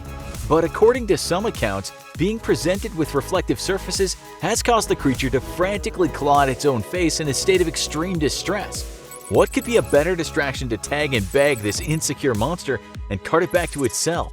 Either way, your work here is done. Run yourself a hot bath, pour yourself a drink, and celebrate a job well done. Now let's see what kind of trouble you can run into tomorrow. In all your time working for the Foundation, you never thought this day would come. Panic hits you in an instant. If you weren't so horrified, then you might think about running for your life. But deep down you know that this would be futile. You'd hoped, prayed even, that you'd never hear those fateful words yelled over your walkie-talkie. SCP-682 has breached containment. Of course, everyone working for the Foundation knows what SCP-682 is. The hard-to-destroy reptile, known for being fiercely aggressive, highly adaptive to all forms of damage, and coldly intelligent. You look down at the handgun in your shaking hand, your palm hot and clammy around the grip. It might as well be a super soaker. You already know that conventional weapons won't even pierce SCP-682's skin. It's just too powerful. A voice in the back of your head is reminding you that everything the Foundation has ever hurled at this enormous, vicious creature has already failed to do anything but temporarily slow it down. Even the most complex methods of destruction haven't been enough to put SCP-682 down permanently, only causing massive physical damage, but even that's not enough to stop its relentless nature. You realize your options couldn't possibly be more limited. Attempting to fight the hard-to-destroy reptile would only spell a grisly death for you. But of course, if you were to run, the Foundation would never forgive you for abandoning your post. You can't kill the beast, so your only hope is to find some way to get it back into containment. But how? You would be forgiven for first thinking that as a reptile, SCP-682 would be susceptible to extremes in temperatures. Maybe some method of creating searing heat or freezing cold might stand a chance of beating it, even just for long enough to re-establish containment. But you'd be wrong. During one experiment, Foundation staff poured a single ton of liquid nitrogen onto SCP-682, hoping to freeze the beast solid, a plan that worked. For 10 minutes, the reptile started generating massive amounts of heat, fully thawing its frozen body and continuing to increase its body temperature until the walls of its containment chamber started melting. You could try to recreate this, of course, but even if you could freeze the reptile, you'd only buy yourself 10 minutes, followed by a very angry SCP-682 letting off enough heat to potentially burn down the entire facility around you. So if freezing won't work, what about heating it up? A different test exposed the beast to extreme heat, but this also yielded similar results. Heating a chamber containing 682 to a high Kelvin, researchers witnessed the reptile form a shell of solid helium in order to protect itself. With fear still coursing through you, you begrudgingly accept that 682 could easily shrug off any method you alone could employ to try to recapture it. Any traditional weapon you could get your hands on would be little more than a pea shooter against 682. So what else could you possibly use to get the monster back into its cage? Then it hits you. Your gun might be useless, but there's an arsenal of other weapons at your disposal that could maybe, just maybe, give you enough of an edge against the creature. What is this wonderful weapon? One of the other SCPs. With a threat as big and ruthless and adaptable as SCP-682, perhaps trying to fight fire with fire isn't your best option. Given the reptile's regenerative capabilities and innate ability to adapt to any form of damage, it makes sense that the hard-to-destroy reptile has both the nickname and the reputation it does. Unleashing another powerful SCP in the hopes that it'll cause enough damage to the reptile that it'll retreat back to its containment unit, or at least render it weak enough for Foundation security to restrain and recapture it, seems like a pipe dream. Maybe rather than deal damage to SCP-682, a better strategy would be trying to find some way of subduing the beast, slowing it down, or maybe even making it susceptible to commands. That thought reminds you of SCP-061 and the effect it had on 682, and for a moment gives you hope that you might be able to win against the hard-to-destroy reptile. 061 is a music program. Copies of its source code are found on 4 separate CD-ROMs located in 4 different lockers. That certainly works in your favor. If one was to break, you'd still have 3 spares. The primary function of 061 is to control brain functions by tricking a subject's brain into a sleep state, preventing any and all thoughts, leaving the body suggestible enough to follow commands. When 682 was exposed to the 061 program, the creature entered the usual state of relaxation that other subjects experienced, and even responded to basic commands like lie down and roll onto your back after a brief period of unresponsiveness. Although its movements were sluggish, almost reluctant, 682 did, for a brief moment, respond positively to the commands it was given. Unfortunately, after undergoing what appeared to be some form of seizure, SCP-682 rejected any further instructions and emitted a high-pitched screeching noise, causing nearby Foundation research staff to suffer the relaxed state one experiences after exposure to SCP-061. These personnel were consumed by the reptile shortly after, and it remains unknown how the creature integrated the SCP-061 program into its biology. Assuming you found some way to utilize the SCP-061 program, which would likely violate the program's own containment procedures, then the chances of it being effective against SCP-682 are slim. Sure, you might get a few short moments of obedience out of the creature, but you would not be able to subdue it long enough to convince the reptile to return to the vat of acid it's normally contained in. Perhaps introducing an SCP that 682 has at least behaved passively around might be better. Then you remember the experiment with SCP-053, a strange little girl who has a profound effect on those who come into close contact with her. Any who touch 053 or spend in excess of 10 minutes around her are filled with a violent anger and an overwhelming compulsion to murder anyone nearby. While normally it would seem cruel to offer up what looks like a 3-year-old child to a hateful, vicious reptile, you have no reservations about doing so with SCP-053. Luckily, she can regenerate, and any who try to kill her suffer a massive instantaneous heart attack,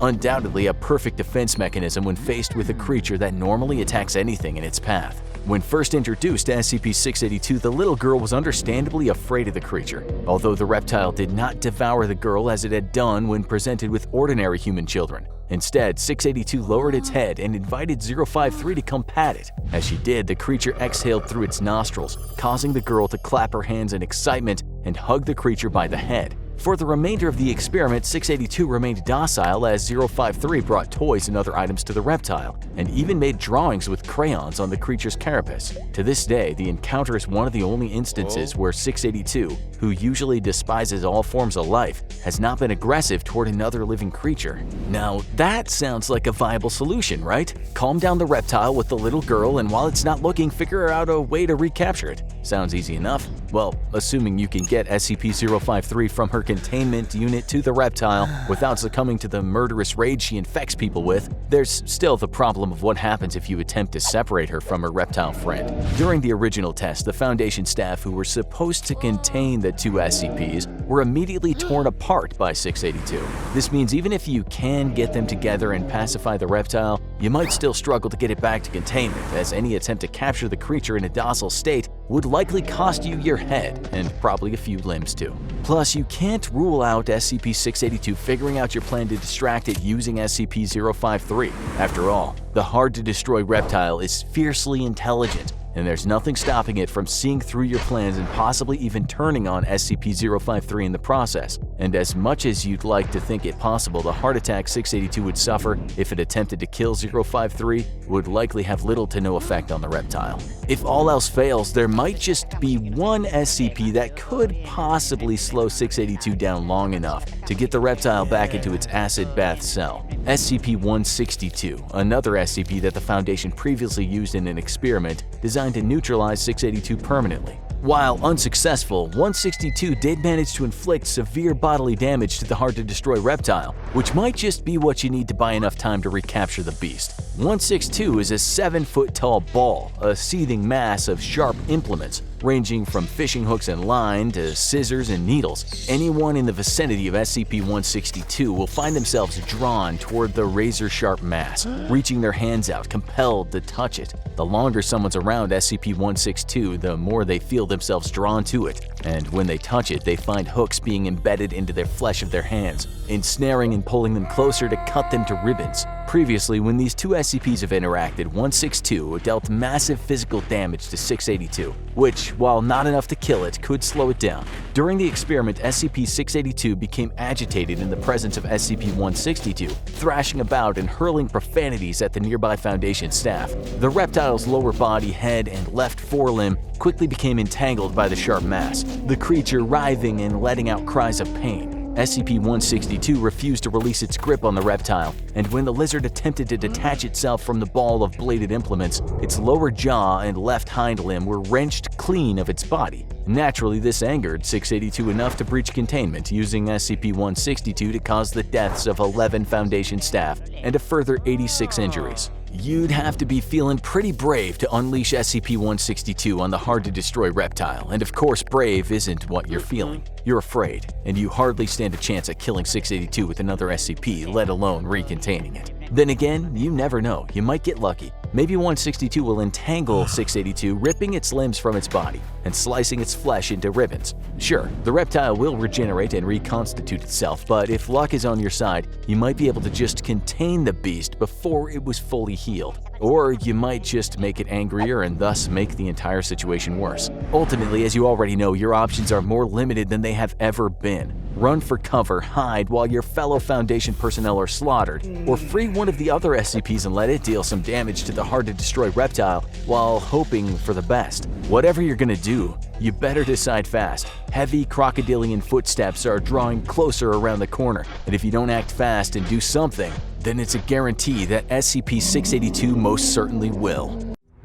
Hey, we know what you're thinking. How many times do we have to teach you this lesson, old man? But don't worry, you spoke, we listened, and now we're going to take another crack at this. The SCP Foundation harbors some of the most terrifying creatures and entities humanity has ever known, from plague doctors that can kill with a touch, to murderous old men who can walk through walls, to cataclysmic multi-dimensional nightmare gods. If an average civilian came into contact with one of the Foundation's more aggressive entities, they're probably doomed. So let's even the odds. You're a member of one of the Foundation's mobile task forces, the highly trained special ops groups employed by the Foundation to retrieve or subdue dangerous anomalies. You have almost unlimited resources, advanced knowledge of your enemies, and technology not available to standard militaries. If anyone can get these beasts under control, it's you. And today you have your job cut out for you. There's been a deadly containment breach, and 3 of the Foundation's more well-known abominations are on the loose. SCP-173, the deadly living statue,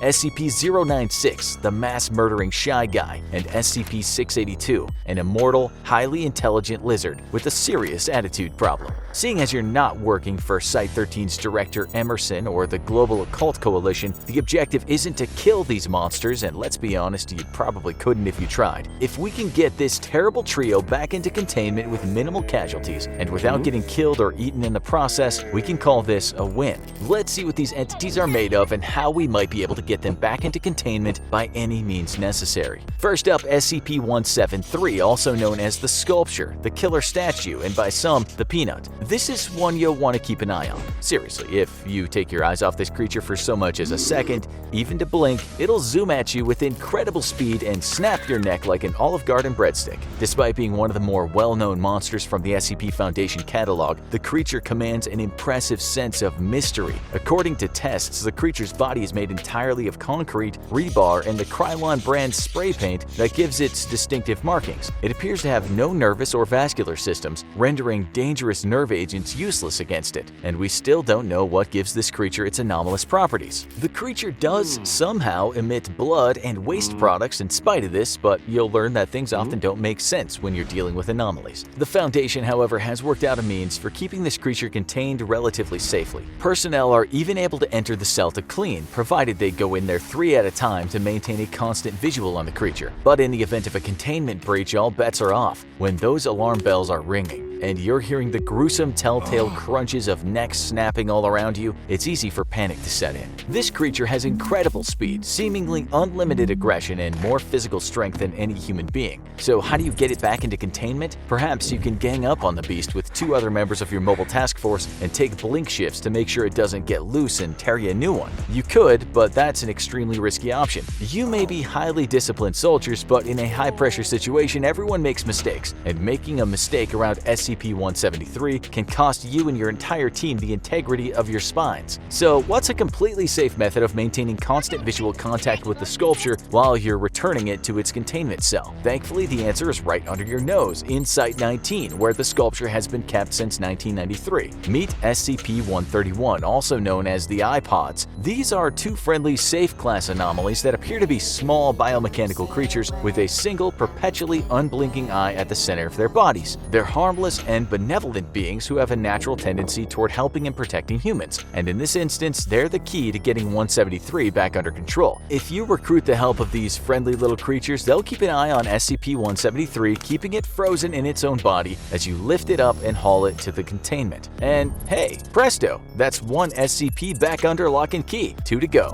But don't get too comfortable, because now you're going toe-to-toe with SCP-096, aka the Shy Guy. While this creature is a Euclid class just like 173, when it's out of containment, it's an order of magnitude more dangerous than its concrete predecessor. While this huge, gangling white creature might be docile when not in its rage state, if someone so much as glimpses the creature's face, even a single pixel of a photo, though not artistic depictions, this thing becomes an unstoppable destruction machine. It'll turn tanks and military helicopters into lumps of inert metal. It'll run through solid walls like they're wet tissue paper. Think you can take this creature down with 50 caliber sniper bullets and anti-tank missiles? We regret to inform you that it can take that licking and keep on ticking. Even with the majority of its body mass destroyed, the creature keeps going, and its skeletal structure appears to be totally indestructible. It can travel at frightening speeds with unlimited stamina and has killed 100% of human targets that have seen its face. Its ferocity is so great that it doesn't leave a single trace of any of its victims. Seeing as it was discovered butt naked in sub-zero temperatures and appears just as effective in combat deep underwater as it does on land, there's really no battleground where you have the advantage. If the reason this monster breached containment is that you saw its face, well, other than praying, you might be out of luck.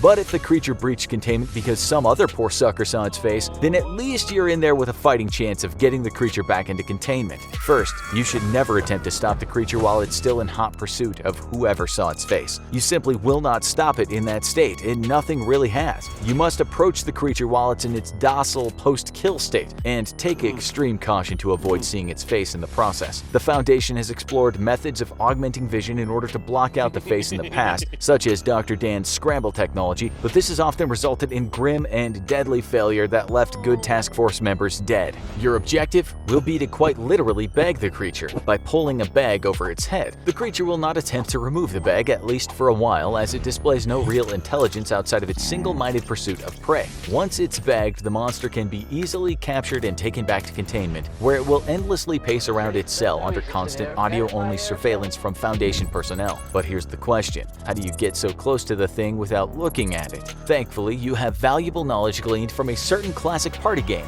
Pin the Tail on the Donkey. The creature will only go into attack mode if its face is seen or if you attack it first. So after locating the creature, your best course of action is to blindfold yourself and approach with the bag. It's a daunting task, but if you can establish enough physical contact to estimate the position of the head, then bag it, you've just saved a lot of lives, and have ultimate bragging rights that you beat a classic party game on hard mode. SCP-096 is now safely on the way back to the Foundation, where Dr. Dan can continue his tireless research into its neutralization. 2 down, 1 to go, and boy, have we saved the hardest for last. Meet SCP-682, also known as the hard-to-kill Reptile. And believe us when we say this thing has earned that nickname. This creature has faced off against SCP-173 multiple times and survived every encounter. It also engaged in a brutal 27-hour battle with SCP-096 in the past, and not only survived but reduced the Shy Guy to a gibbering wandering, incoherent mess. Unlike its two predecessors, 682 is not a mindless monster, but is actually an extremely intelligent predator capable of advanced forethought and even setting deadly traps, such as creating a helium shell around its body to protect from attack, and shattering the shell into deadly shards to shred Foundation personnel when they approached. There's even some merit to the theory that SCP-682 is one of the 7 children of the legendary and terrifying Scarlet King, thought by the Foundation to be the greatest living threat to the multiverse. SCP-682 may not be the deadliest SCP out there, considering that there are some who are more capable of triggering the apocalypse, but it's rightly one of the most feared. The monster's reputation comes from 3 main factors: durability, adaptability, and malice, and you'll need to understand all 3 of these if you want any hope of getting the hard-to-kill reptile back into containment. Durability. The Foundation have tried every conceivable method of killing this thing, from total incineration to high-powered acid to cross-testing with other deadly anomalies, and the only time 682 has been successfully killed is in the alternate universe contained within SCP-2935. However, no battle is worth risking the involvement of SCP-2935, as it could result in the spontaneous destruction of all life in our dimension. Next, adaptability. 682 has shown that it's capable of learning, adapting to, and weaponizing anything used against it. Even the calming, joy-inducing effects of SCP-999 were transformed into a crippling laughter blast that allowed 682 to break containment. And finally,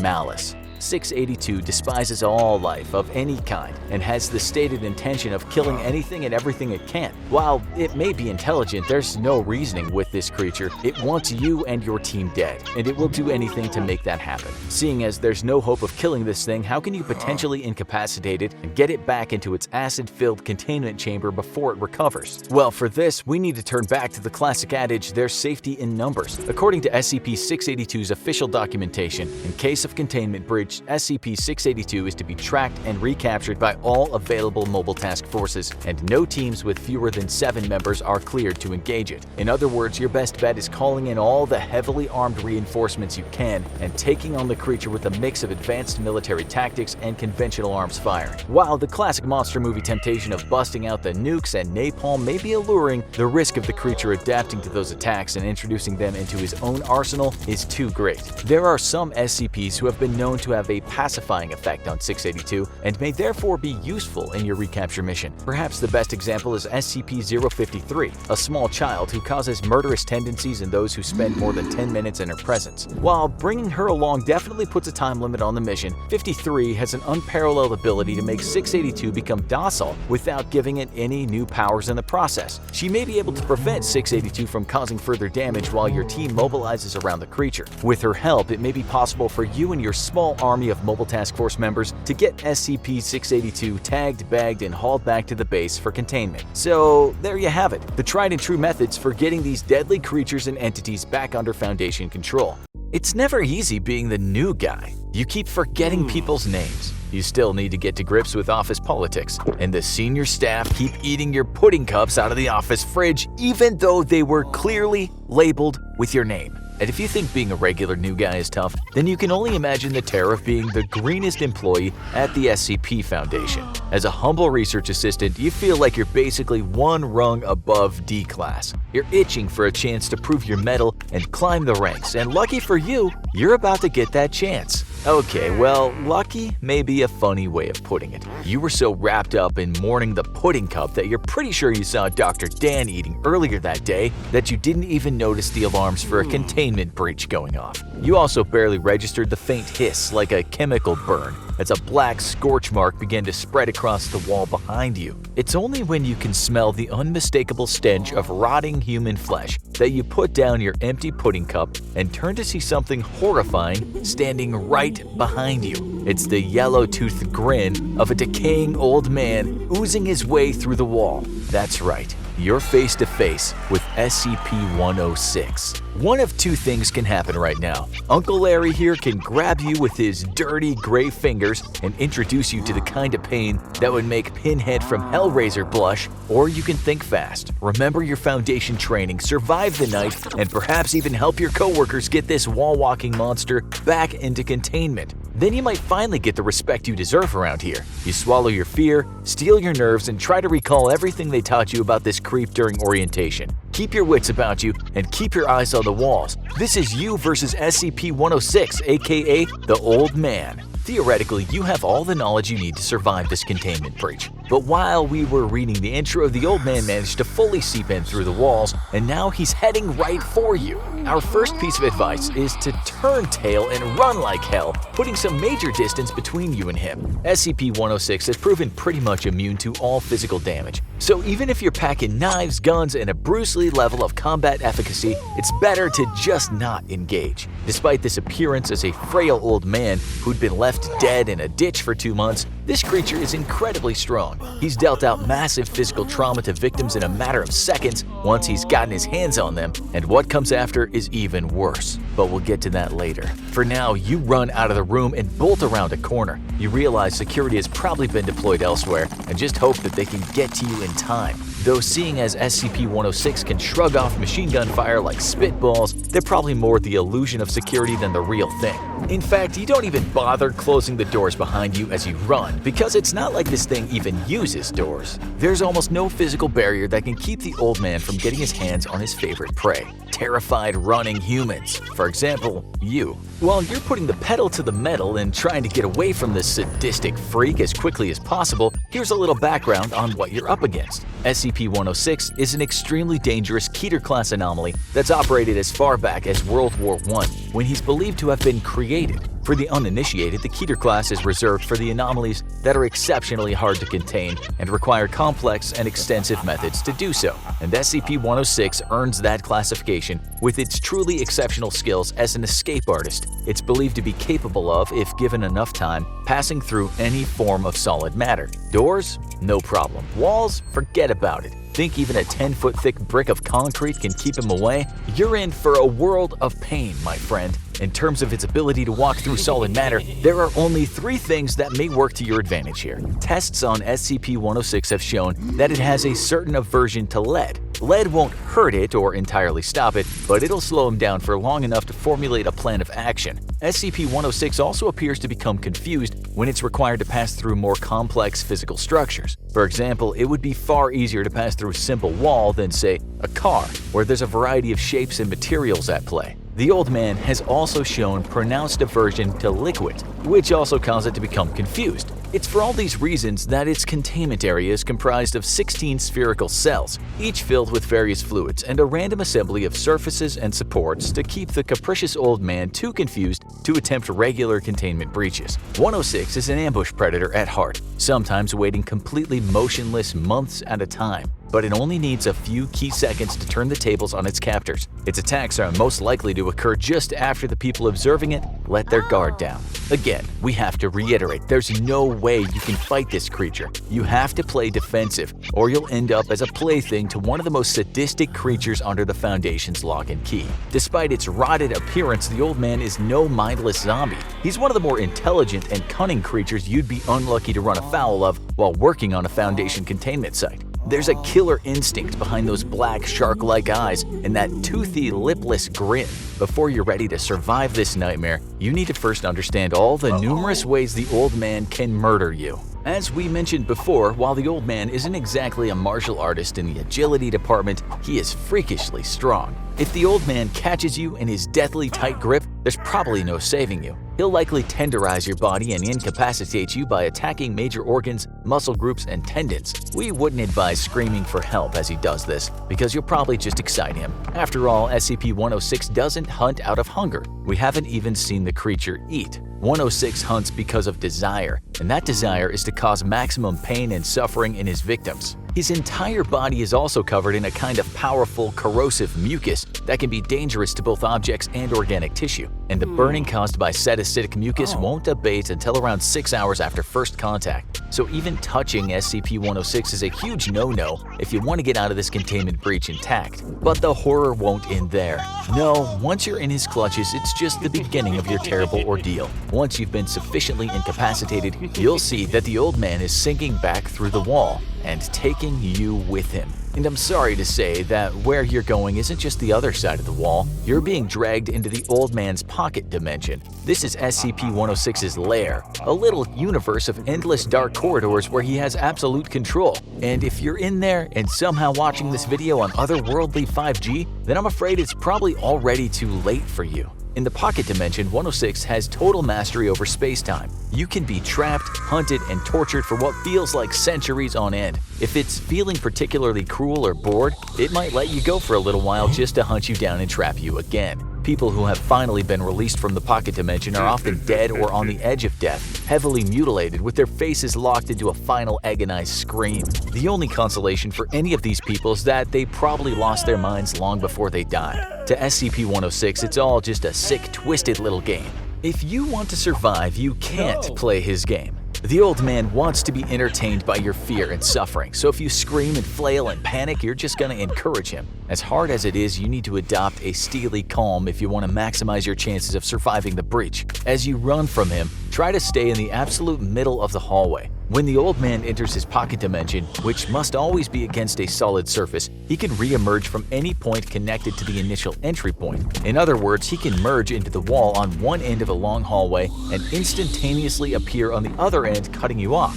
You're not even immune to attacks from above, as SCP-106 is able to walk across the ceiling for an indefinite period of time. Being 100% aware of everything around you at all times is the only way to ensure your survival. If you can, get out of the narrow corridors of the Foundation's hallways and find your way into a more open area with high ceilings as soon as possible. 106 is less likely to head you off there, and if you can maintain vigilance, you'll be able to see him coming and get a head start. Of course, you can't run forever, and the patient old man is positively counting on that. Your next mission will be to rendezvous with your colleagues and commence the grisly containment procedures, but that's not so easy with 106 on your tail.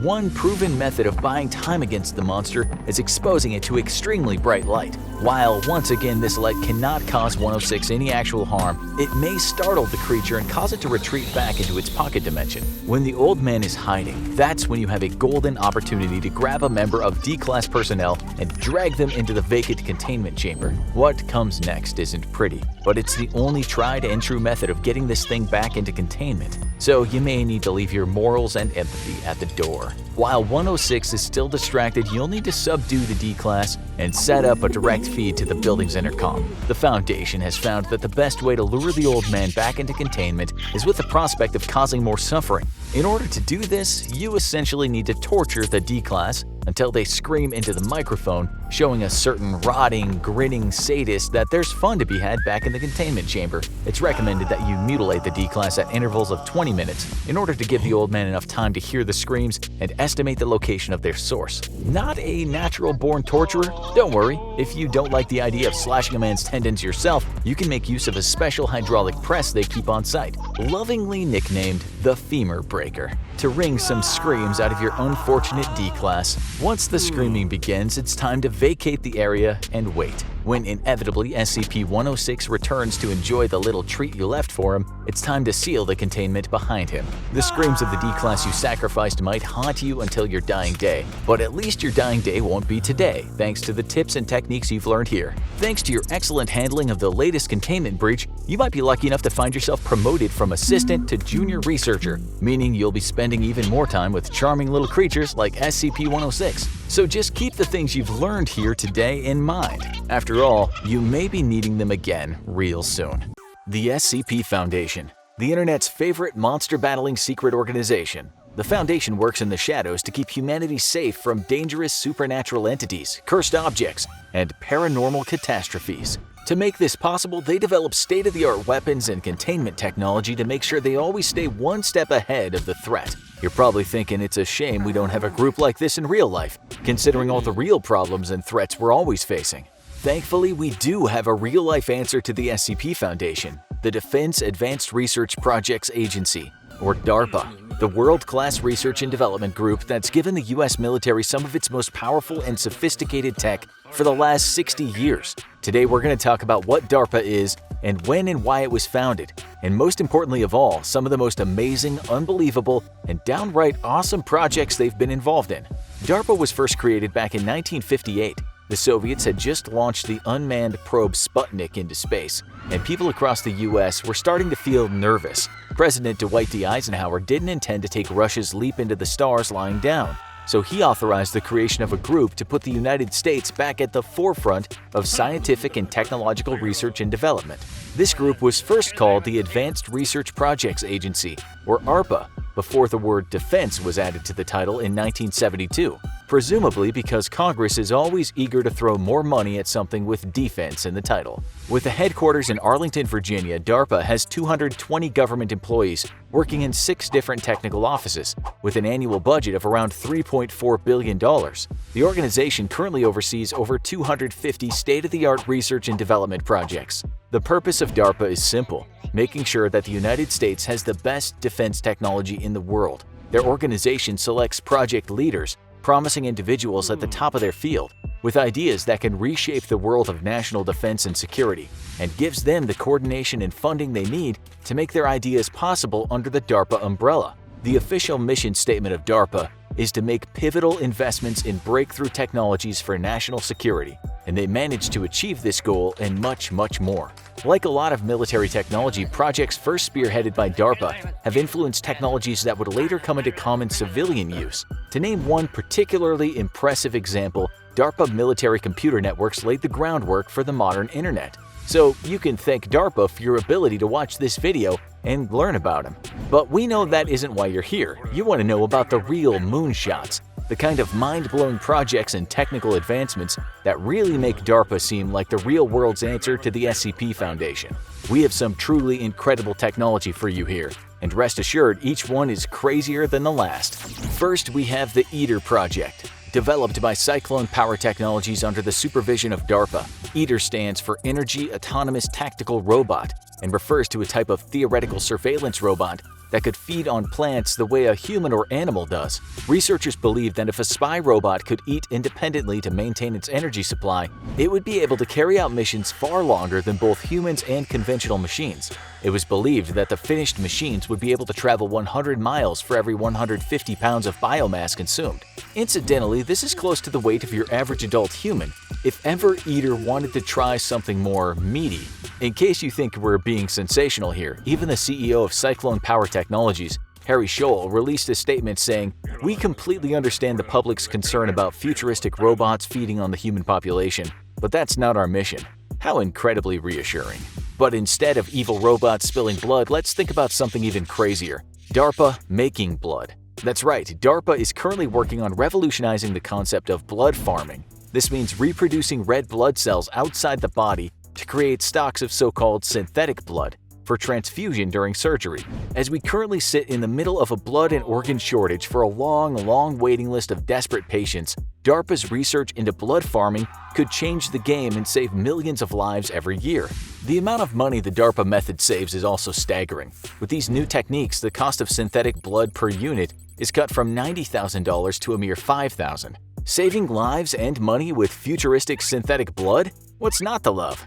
But if you think that's incredible, you haven't seen anything yet. Have you ever dreamed about having super strength or the ability to go further than you ever could before? Thanks to DARPA, this superhero fantasy can become a reality. Scientists created a device known as the soft exosuit, a kind of artificial exoskeleton worn by soldiers to supercharge their strength and endurance. Any troop or rescue worker can suddenly have the strength and the precision of a machine, making the classic trope of the super soldier a very real thing. The suit even has a microcomputer and built-in sensors that make it super adaptable to the needs of the user, meaning it can do the heavy lifting in more ways than one. The soft exosuit is just one more step in every self-respecting geek's quest to see the Iron Man suit become a reality in their lifetime. The technology to make you a god-tier weightlifter is one thing, but the tech to make you the world's greatest sharpshooter is another ballpark entirely. Spray and pray has long been the mantra of soldiers who aren't super confident at landing dead-on shots in a tricky situation. But DARPA's awesome and terrifying X-Acto ammunition could make this a thing of the past. These bullets are still in development and many of the details of their production are top secret, but it's believed X-Acto ammunition is fitted with built-in guidance systems that allow them to actively seek their targets after being fired. If snipers weren't scary enough already, the completion of X-Acto bullets might make them truly impossible to escape. Did that last one make you feel a little paranoid? We're sorry to report that that's nothing compared to the next creepy technological marvel from DARPA. Most people aren't exactly huge fans of bugs, and people working in intelligence across the globe have even more of a reason to hate them. DARPA has been developing the technology to turn insects into tiny weapons of espionage. For all you know, a fly in your room right now that you haven't even noticed could be feeding audio straight to the CIA. How is this possible, you might ask? A DARPA project known as the HIMEMS program has pioneered the tech necessary to implant a variety of different insects with tiny recording technology. Even scarier though, DARPA has discovered tech capable of manipulating the minds of insects with electrical pulses, making sure they end up in all sensitive areas of their intended target, watching you with their beady, compound eyes. However, it's worth noting that insects have incredibly simple brains. Building a true interface between, say, a human brain and a digital technology would truly be an astonishing feat. So it comes as no surprise that, of course, DARPA has been working on that one too. In fact, DARPA hopes to create an implantable device that will allow for a precise connection between the human brain and the digital world as part of its Neural Engineering System Design Project, or NEST. The end goal of this truly remarkable technology would be transforming the electrical and chemical signals of our brains into data readable by computers. It would allow for an unparalleled level of interpersonal connection and would mark the first time in human history that we could truly see the world through another person's eyes. But if we're talking about science fiction technology becoming reality, there's only one thing on most people's minds: laser weaponry. From Star Wars to Halo, almost no futuristic setting is complete without some awesome laser weapons, and DARPA is bringing their own to the table. With the incredibly badass name Excalibur, it's no surprise that these lasers really bring the heat. DARPA's combat laser weapon, designed to be fixed to planes for aerial combat, is lighter, more efficient, and far more deadly than almost any laser we've ever seen before. Sometime in the future, if you're unlucky enough, they might even be vaporizing you. But what's a crazy futuristic weapon without an even crazier futuristic vehicle? Enter DARPA's Transformer project. No, we're not kidding, it's actually called that. With this project, DARPA's mission is to create something that's as effective on land as it is in the air, a kind of flying car or tank that some have described as a more militarized chitty chitty bang bang. These vehicles will be able to fly in, land, and then continue their high-intensity missions on the ground, with a truly unparalleled level of adaptability.